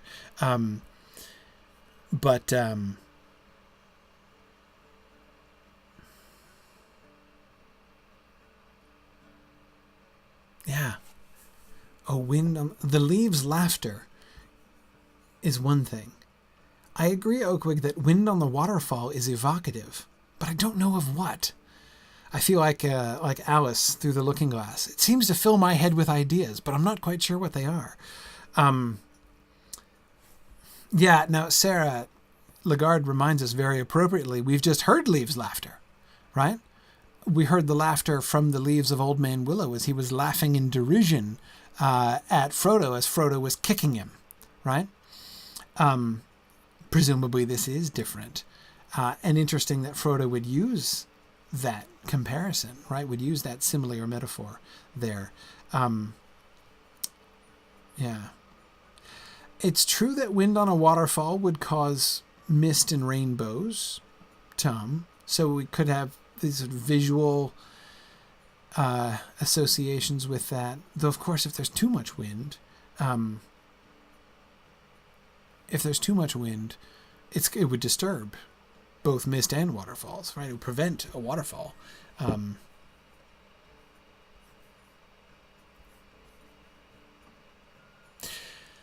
I think here, I guess what I would go with there in that fourth line is that Frodo is trying to kind of convey the spirit of Goldberry, like not what she looks like, but what she is like. Yeah. I don't know. I'll have to think about that last line more. Notice that the versifying is involuntary on Frodo's part. He is overcome with surprise to hear himself saying such things. Now, notice, he's not necessarily overcome with... It doesn't say he's overcome with surprise to find himself speaking in verse, though that might well be the case as well.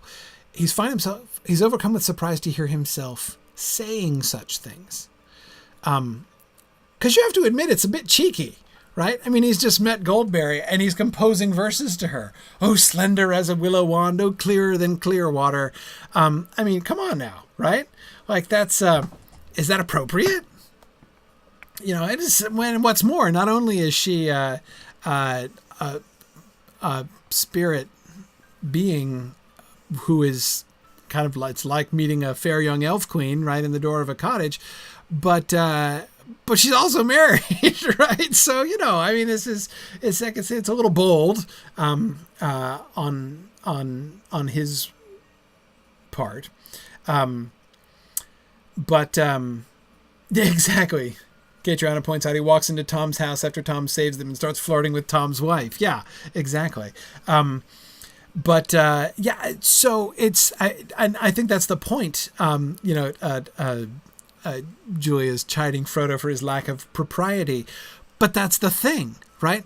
That's exactly what seems to escape him at the moment in his reaction to Goldberry is proper behavior, right? How one is supposed to act. He would never think of addressing lines like that to a woman he just met, right? Much less to a woman that he has reason to think is great and powerful and marvelous and way, way beyond him, right? Much less it was somebody else's wife, right? But it's a spontaneous reaction to experiencing her presence. And she laughs, right? But Goldberry laughed. She's not offended, right? She doesn't take it amiss. For him, so it seems that for him to leave behind what his, sort of what his culture, what his society tells him is normal, is okay, actually, for him. That's acceptable, certainly acceptable by her. To her, it's acceptable. The several of you are thinking about the courtly love tradition, and it is, as Tom says, Frodo's bursting into song like this at the beauty of the master's wife is right out of medieval romance. Yeah, absolutely, sure. Lots of romances start that way. Guy who finds, woman like locked in the house, right? Is struck, smitten by her beauty, and immediately composes lines of reverence describing his delight. Yeah, absolutely. Lots of medieval romances work like that. And Jonas Glass is thinking about Sir Gawain and the Green Knight as thinking about Matt's comparison. And of course, that's the whole business with Lady Bersilac, the master's wife, right? Who is herself fairly cheeky in coming to Sir Gawain's bed. So we get that issue going on there. So yeah, absolutely, it's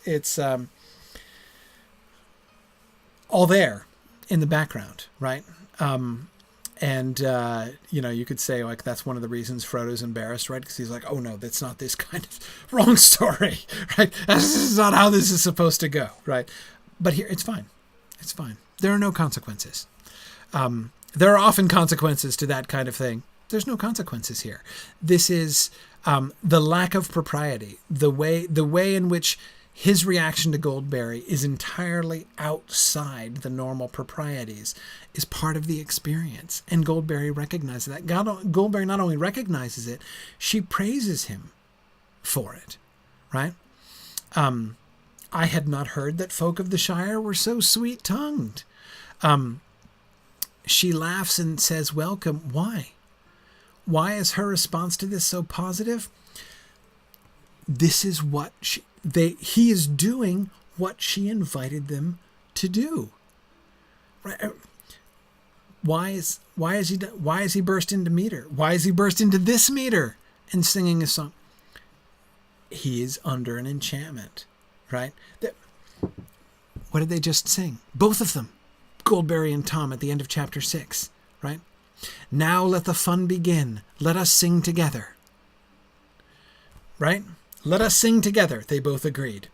The last line of his song and the first line of hers, and both of them end with let us sing together. And what's the first thing he does? He sings with them, right? The fun is officially begun. Frodo is entering into the fun. Right? He is swept away into the fun. That's why I call it an enchantment, not only the reference to spells, right? But we can see he's immediately caught up in the fun in a way that he himself didn't plan or expect, right? And that's clearly, in doing this, not only is he not acting, it's not just that he's not acting inappropriately. This is perfectly, uniquely appropriate. Not only to be merry and to sing, and to be merry and to sing in iambic and trochaic heptameter, but for him to sing like this, right? He says, now the joy that was hidden in the songs we heard is made plain to me. Now I can sing like Tom Bombadil because I get Tom Bombadil's joy.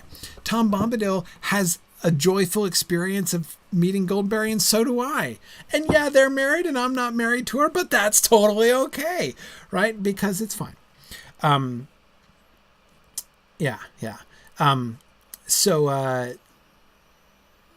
And again, Lincoln is reminded of the totally non-sexual reverence that Gimli will later experience for Galadriel. Yes, I agree, Lincoln. This is another good moment, another good point to be recalling when we get to Gimli and Galadriel.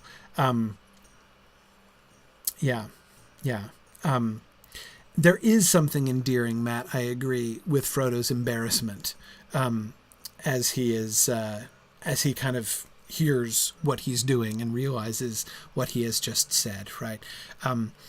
He is swept away into this enchantment, but he's not blinded by it, right? He's still aware of himself enough to be embarrassed and stumbling around. Yeah.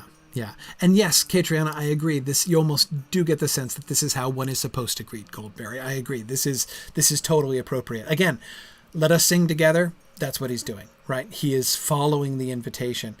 It would almost, there's a sense in which it would almost be inappropriate for him not to have done this, right? It would be like refusing the invitation that he's been given. Okay.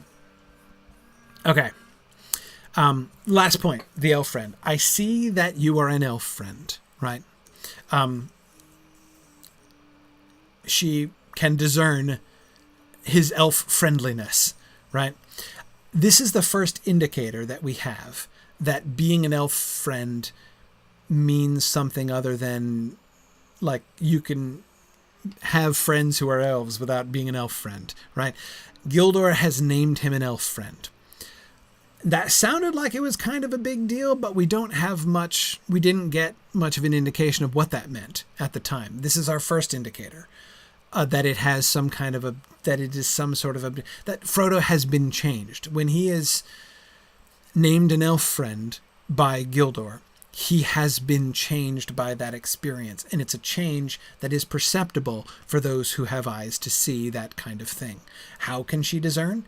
How are elf friends different from others? She says, right? The light in your eyes and the ring in your voice tells it. So you can tell. That's how you can tell an elf friend. Apparently, it's how Goldberry can tell an elf friend. The light in your eyes and the ring in your voice. And both of those things are really interesting. The light of the eyes of elves, that's a very elvish characteristic. And fair elf voices, Frodo was just recalling, right? The lofty and keen delight brought about by fair elven voices. So, what we seem to see here, what she seemed to imply, is that when you are an elf friend, when you have been made an elf, when you've been named an elf friend, you become elvish, right? There is something there's something about him, an elvish air, right? Who's going to say that? There's something strange about you, Frodo. There's an elvish air. Remember who it's not just Goldberry that can see it, right? Anybody remember? Another quiz. Who says that? Yeah, Lincoln. Exact. Faramir. Faramir's going to say that. Of course, Faramir can notice that he's an elf friend as well, right? Yeah. Matthew Ershenroder says maybe it's in the odor, right? He smells like elves, right? Yeah, who knows? Maybe he does smell like elves. But yeah, no, Faramir is going to be able to, and so remember Goldberry, right? He's observing the same thing. There's an elvish air about him that's observable. So when the elves sort of adopt Frodo as a friend, right? He is given a kind of an elvish stamp. An elvish enchantment is placed upon it. He has an elvish air, right? His eyes are like elf eyes. His voice is like an elf voice. And several of you are interested in the use of the word ring. The ring in your voice tells it.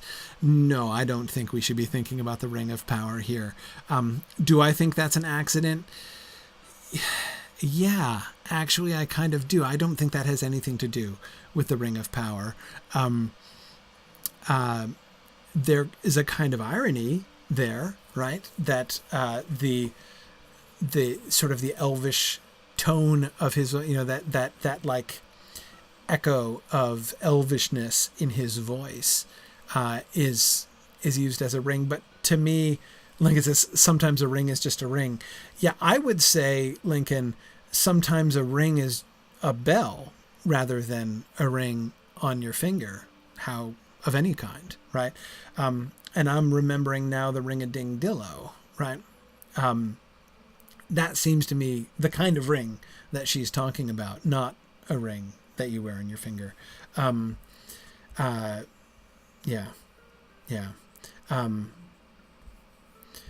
Okay, good. All right. Sit now and wait for the master of the house. He will not be long, but apparently he's going to be another week because we're out of time. So next week we will get to the discussion of Tom Bombadil and we'll look at Tolkien's comments on that passage. So I didn't quite get all that far, but hey, we got what, 6, maybe even 7 paragraphs into the chapter. So that's pretty good. Yeah.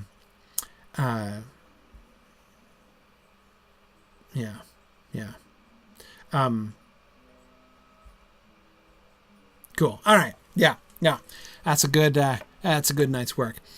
So I'm going to say goodbye to folks on Twitter. Thanks for joining us. And so next week, same time, we'll be back for discussion of who is Tom Bombadil, answering the loaded question, who is Tom Bombadil, next week.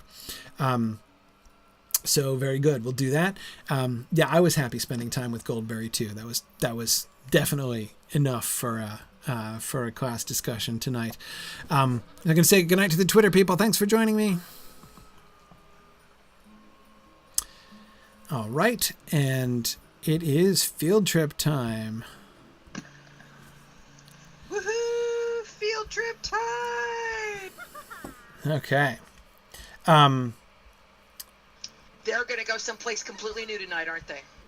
That's right. We're going in well, at least the first place we're going to is not so new. Not so new. Yes. Okay. So I wanted to go back to our just as I've been going through the books paragraph by paragraph. I want to go through the Lotro world sort of zone by zone, and be looking again at sort of the whole subcreation and adaptation of Tolkien's world and Tolkien's stories that they're doing. So we've been around almost all of the Evendim region. I want to go back to Evendim tonight and go to the one place we haven't been, which is the northern bit. So we're going to meet up at Tinadir again, because it's just an easy place for lots of people to get to. I want to go to Tinadir again, and then from there we'll head up towards Ostvarad and head north up into Forakel. So that'll be fun. So that's where we're going to head now. So if you have a direct port to Tinadir or something, you can do that. I'm just going to go take a horse, I think, from the stable master, and anyone who needs a fellowship, we have Dime the Real and myself, Maven, up here on the stage, so you can gather around one or the other of us, and we will fellow and port you. And I'm just going to go grab a horse.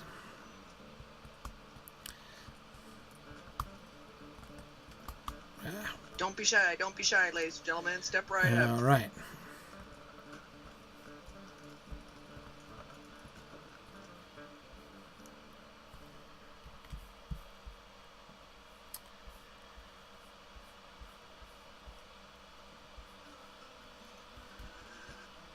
Uh-oh. What did that say? Lauren, Sarah, it says you're already in a fellowship. You need to drop fellowship, and then I can do it.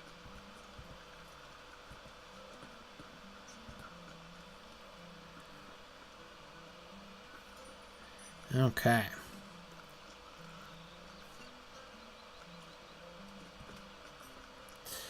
Let's see. JJ, good question. Are there any particular mobs we don't want to kill? Well, when we get up north, we might want to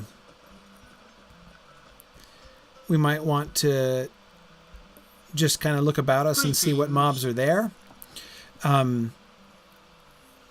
But we don't need to linger around them long.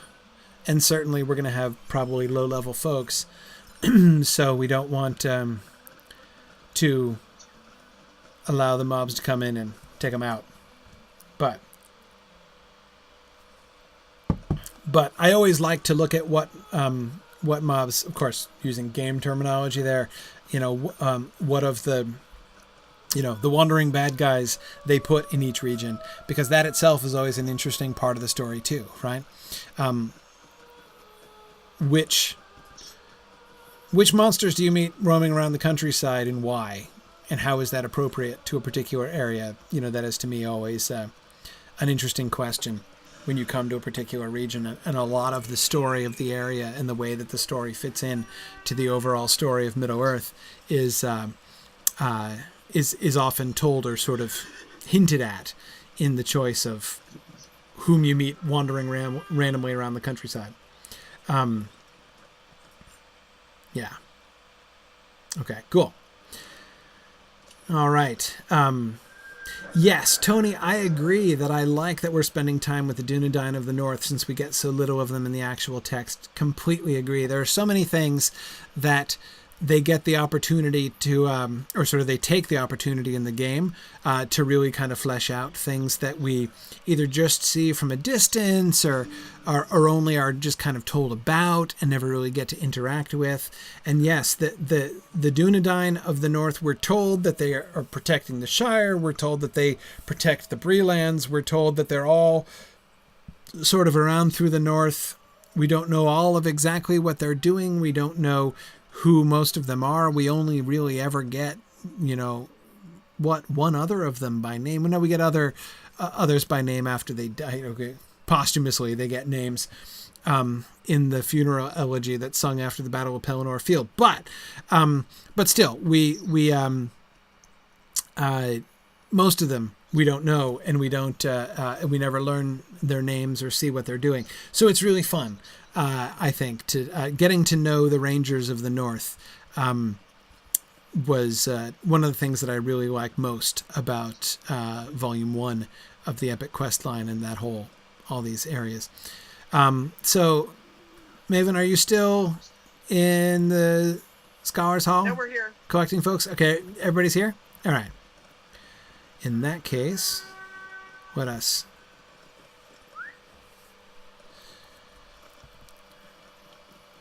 mount up and head north. Tarlonio complains that the game makes us love all of the Rangers, and then there's a fairly high casualty rate among them. Yeah, well, but isn't that kind of amazing storytelling, right? The Battle of Pelennor Field should hit you that hard. But it's easy to kind of, the funeral song in the Fellowship of the Ring, the role that it that it plays is to personalize, right? To give names and to tell us something of those who who died in the Battle of Pelennor Field, rather than just being told that lots of people died. We get to hear their names and get a little glimpse of who they were and why they matter. It gives the entire thing this really different perspective when all of those names we have met in the game. I haven't gotten there in the Epic. I haven't gotten to the Battle of Pelennor Field yet. But of course, I've already come to parts in the Epic Quest line where we've met, many of the characters that are just names in a list otherwise in The Return of the King, which is really, really cool. Anyway, okay. So I'm pausing here because this is obviously an important place. We got past this spot before last time, or time before last, when we were heading out to Fornost. But I think this is kind of an interesting point, thinking about Evendim and the Evendim region. So, of course, as we've seen, this place was mostly country estates and sort of summer homes, right, of the wealthy and powerful, houses and families of Arnor, right, of ancient Arnor that was. We can see now, as we're getting further inland, that these are probably like less influential families, though the compounds are sort of larger once, than the ones like this one out here on the still on the hills overlooking the lake being just there over those hills from where we are right here. So this is a crossroads. If we look at the map, we can see we're right at the crossroads. We've got the main road that comes down to the King's Bridge, and from there down to Innuminus, and also down to points south through the Shire, though of course the Shire wasn't a very big thing at the time in Arnor. So it heads out to Tinadir, to the King's house. off to Fornost, which at the time when we're thinking in the Evendim region, we're still thinking primarily of Arnor as was, right? The old Arnor, the original kingdom during the reign of the first 8 kings. That's really kind of, I think, where our attention needs to be focused there. When we go out into the North Downs, and we'll come back to, we visited the North Downs to see Fornost. We will come back to the North Downs later on, and when we get to the North Downs, what we're already thinking of most is the later period of Arnor, right? The time after the civil wars have begun, when the Northern Kingdom is split into the 3 different sub-kingdoms of Arthedain and Rhudaur and Cardolan. And the relics of those struggles and everything, that's off over there. But over here in the Evendim region, this is the center of the Old Kingdom, which has already gone into collapse by the time the civil wars come around. So again, crossroads. This is the crossroad. So the road that goes down through the south, down along the Brandywine River, right, is basically what it's the road that's following the Brandywine, which was the major river that comes out, that connects Lake Evendim to the sea, right? So that's what that southern road is. Again, half of it goes down towards the sea along the Brandywine, or the Baranduin, excuse me, and the other side, of course, goes to Annúminas itself. Then we've got this branch that goes out to Tinadir, the other goes out to Fornos, which again would be like a frontier fortress, and then up north to Ostfarad and further on into Forachel. And we don't really, as far as we can see in Tolkien's writing, there isn't really any connection between the people, the Lossoth, which live up in the far north in Forachel. Not much interaction between them and the Dunedain, the Númenorian kingdom of Arnor. But nevertheless, there's a road that heads up in that direction. So this is an important crossroads. And what do we get here at the crossroads? We don't get the king, right? King's over the hill. Oh, look, we can just see him. We can just see the top of his head and the top of his scepter there, right?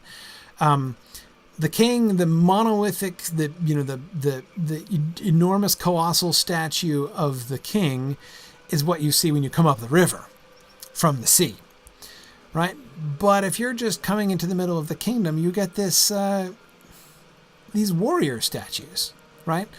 Symbolizing what? The vigilance of Arnor facing north, south, east, and west, right? These look like guards, standing guard, right? Facing in all 4 directions. And that's kind of interesting to me in the context of the Old Kingdom of Arnor that we've seen so far, right? Which has been distinctly non-military in its character. We have seen generally not fortresses, but pleasure villas, right? Even Annúminas itself has walls and some defensive structures, but it's not primarily a walled city. It's not primarily for defense. It's, the great, beautiful city by the lake. But we do have this sense of vigilance here in the middle. Julia's speculating maybe this is a late Arnorian construction. I'm not sure. I wouldn't put it later than the Civil Wars, because I don't think once we get to the Civil Wars, this spot is no longer going to be a central crossroads. The shift comes out, thinking of the North Downs now, right? Fornost is the top. This road, of course, coming down from Fornost is the Greenway, right? And so coming down to Bree at the junction of at the crossroads of the Greenway going north-south here and the Old Dwarf Road east and west, right? Bree is going to be much closer. This is going to be the epicenter of the, this whole area, the Weather Hills and the Breelands and the Barrow Downs. This is going to be the frontier of one of the primary frontiers of the Civil War eras, right? So even when we go back to the North Downs, right, even up here, this is mostly Arthedain, right? But over here in Evendim is not much of anything. This really starts, Enuminus is going to get abandoned before Fornost falls. I mean, so this whole place is going to, this is, Evendim is like this, again, this is old Arnor. And there's a, I don't know, there's a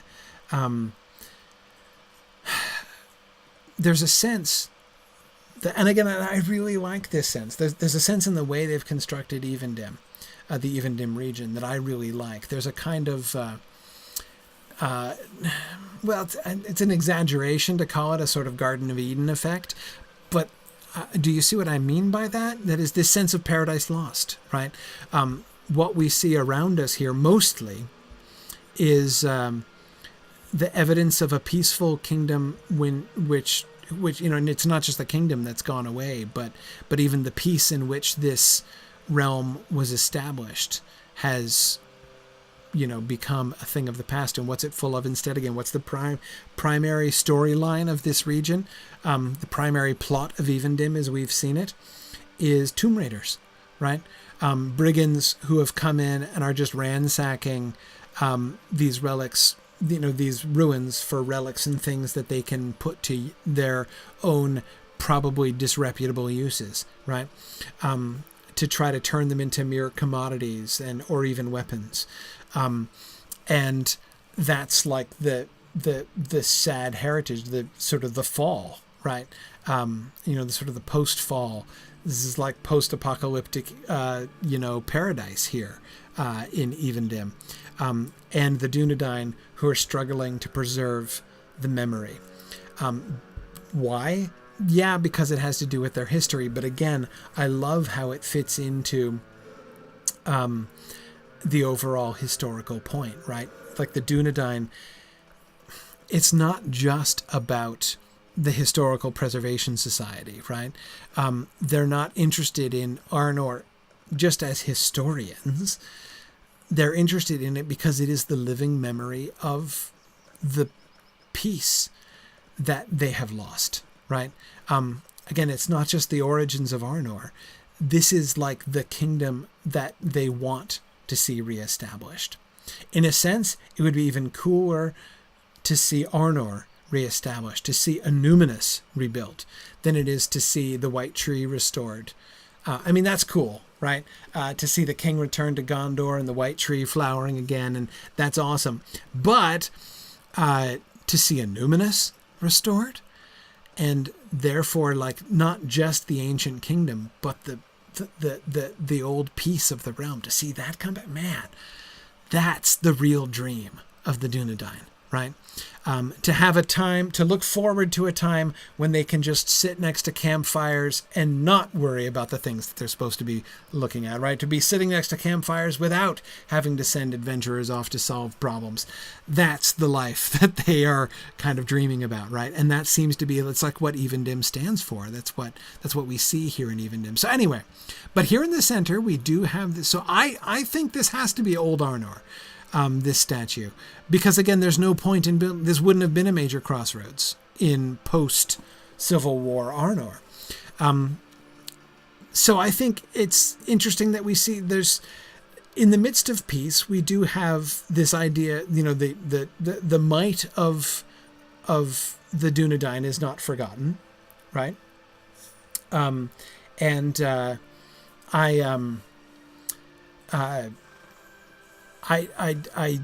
don't, and that doesn't seem to me at all inappropriate, right? That at the heart of their peaceful realm is still this idea of vigilance, right? Armed vigilance. They don't want to be just like completely vulnerable. There's like a memory at the heart of, this old realm that like the strength, the armed strength of Numenor is what enabled this kingdom. That certainly seems an appropriate kind of thing for them to put at the middle of this here. So I like that. I think that's cool. Anyway, let's head up to Ostvarod. So let's go up the northern road here. And hopefully not meet a roving threat. Yeah, Tony Mead was just asking who Aragorn was going to repopulate Arnor with, since there's so few people. Tarlonio suggesting a post-war baby boom, which is, of course, always possible. But, of course, even for that, you got to have somebody, right?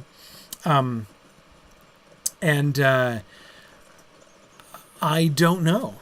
But, again, remember, even Gondor itself, the history of Gondor and of Arnor, presumably, it was never, like, just made up of Númenóreans who came in.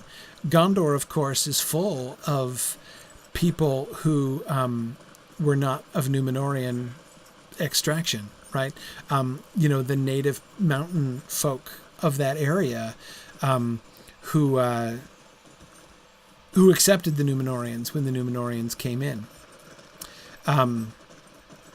And sort of took the Númenóreans as rulers and mingled with them and everything, and they became one people, clearly, as time went on down in Númenor. Presumably the same thing happened up here in Arnor.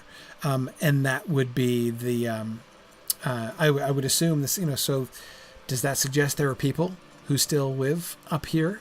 Does it suggest that the Dunedain, the remnants of the Old Kingdom, the Old North Kingdom, were more numerous than Butterbur knew of?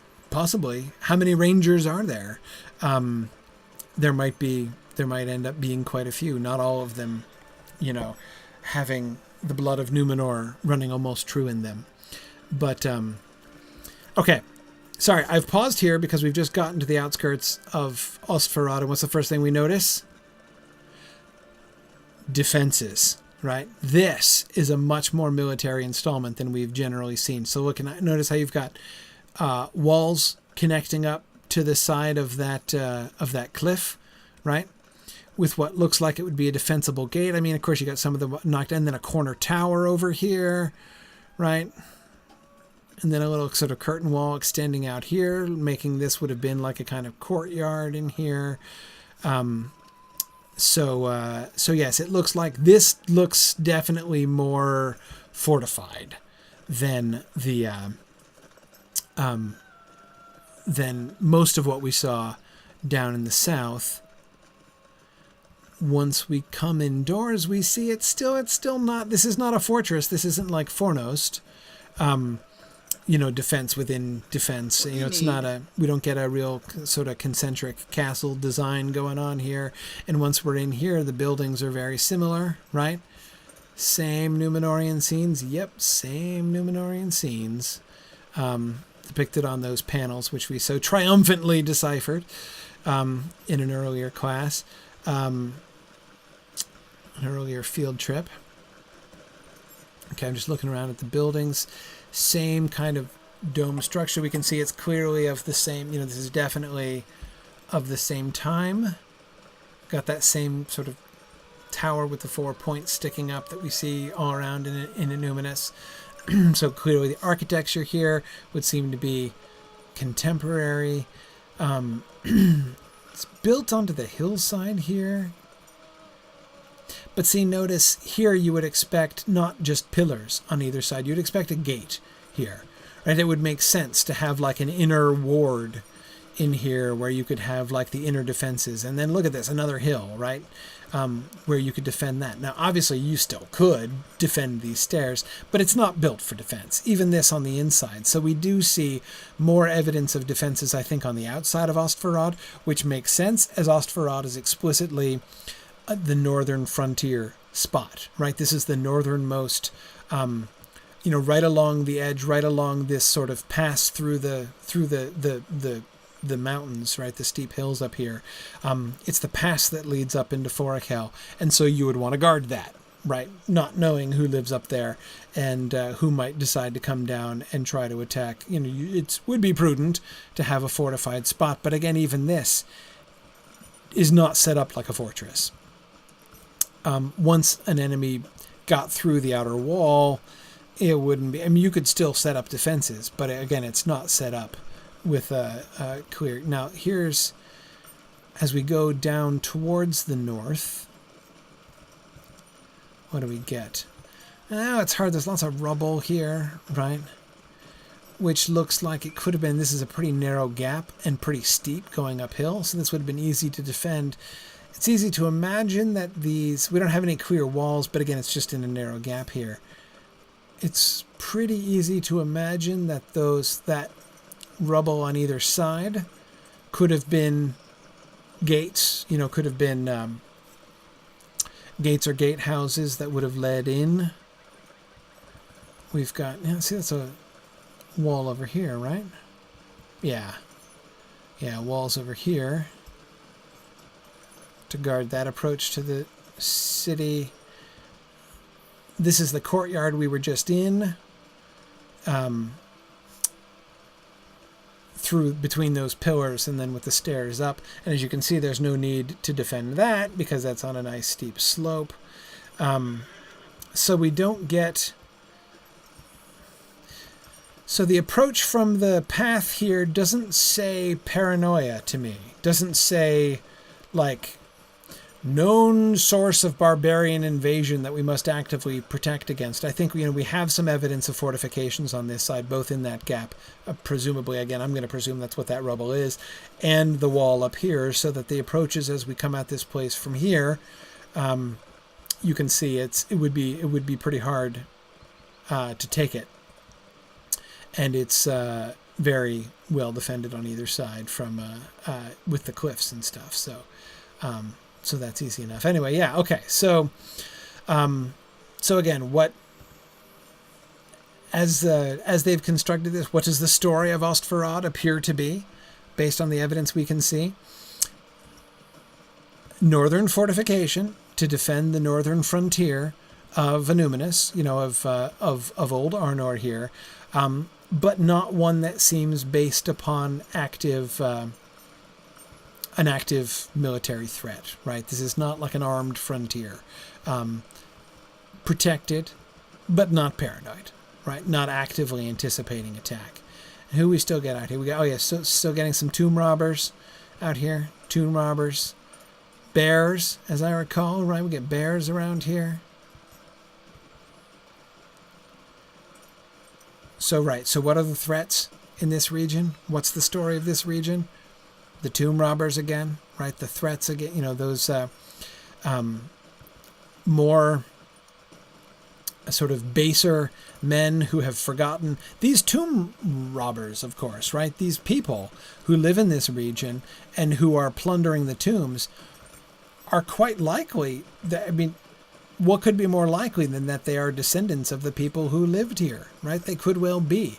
But it's like these are the people that have forgotten the king, right? The people that have forgotten the traditions of this place, that have no sense, they are, as tomb raiders, right? They are the people who don't have any sense of the history, who don't care about the history and have forgotten perhaps even themselves and their own traditions, and instead are just thinking about their own present lives, right? Their own survival, their own betterment, their own wealth, right? We want to rob and repurpose the ancient relics of Arnor because this whole concept of a peaceful kingdom that we once were a part of and which we could make thrive, we don't care about that, right? Aha! And here is the first line of defense, right at the boundary, right? There you go. So this would be the boundary marker. Yeah, it's kind of easy to go around this, but we have cliffs over here, so that's okay. Okay, right, yeah, we have cliffs on there. Okay, here we go. Okay, so it is a good spot. So this would seem to mark the extreme northern boundary of Old Arnor, right? There you go. Okay, cool. So by the way, in the question, with whom is Aragorn going to populate Anuminus, right, when he rebuilds it? Again, the whole tomb robber thing that they do here in Lothar, it's not in the books, right? So, that's their extrapolation, though. Again, I find it a really fascinating story extrapolation and a really neat way of envisioning this area. But there's more, right? When we think forward, it's like they have preemptively. Let's see who is asking about that. Tony's asking about that. Repopulating Arnor. I would bet that in the game world, it's going to be the Tomb Robbers. I bet that Aragorn is going to return, and he's going to call everybody to their old allegiance. He's going to offer them, land and a sea, and say, like, now I, the king, have returned, and, this realm will be restored, and you will be given the opportunity to, to stop being, ruffians and brigands in the wilderness, and stop robbing the relics and, stealing relics from the tombs and ruins of Arnor, and instead help to rebuild it. And you will be given land and protection. And exactly, Tony, they haven't heard of the king yet, but I think they're gonna hear of the king. And I think that when Aragorn returns to Evendim, I would not imagine Aragorn leading the Dunedain in a last final, war of annihilation against the brigands, right? He's finally going to put paid to the brigands once and for all and drive them all out or kill them. I think he's going to come and give them a choice. I think he's going to, and some of them will come along and reform, and some of them will not, right? That's what I imagine is probably what's going to happen. And that's how I would see it playing out within the game world that they've built. And that seems to me, hey, I can see that. That seems fine. Cool. Well, hey, I've been talking a lot on this field trip, but that's okay. I think actually this right at the boundary, I find myself like I was going to just ride through, but we got to this wall. We got to this boundary, and I'm like, I can't just waltz past this boundary. And anyway, I've already talked a lot today, and it's getting late. I've been keeping you guys really late over the last few weeks, and I'm trying to reform and be more diligent in letting people go to sleep. So let's stop the field trip here. Next time we'll continue on. So next time we'll travel straight to Osferrod, and then we'll head north from there to. We'll come back through here, and this time carry on galloping and go up into Foricel. Yeah, cool. All right. So that's, I think, the plan that we're going to have. So thanks everybody for joining me. This was a really fun field trip thinking about Arnor and the history of Arnor and the future of Arnor, even as it's implied by the game and the way that they've picked up sort of the hints from the book. Yep, dress warmly next week. We'll be heading up into the snow. So yeah, do make sure you come prepared for that. Thanks a lot, everybody, for joining me, and I will see you guys next week for more Tom and Goldberry, and then exploration into the wild north. Thanks very much, everybody. Bye now.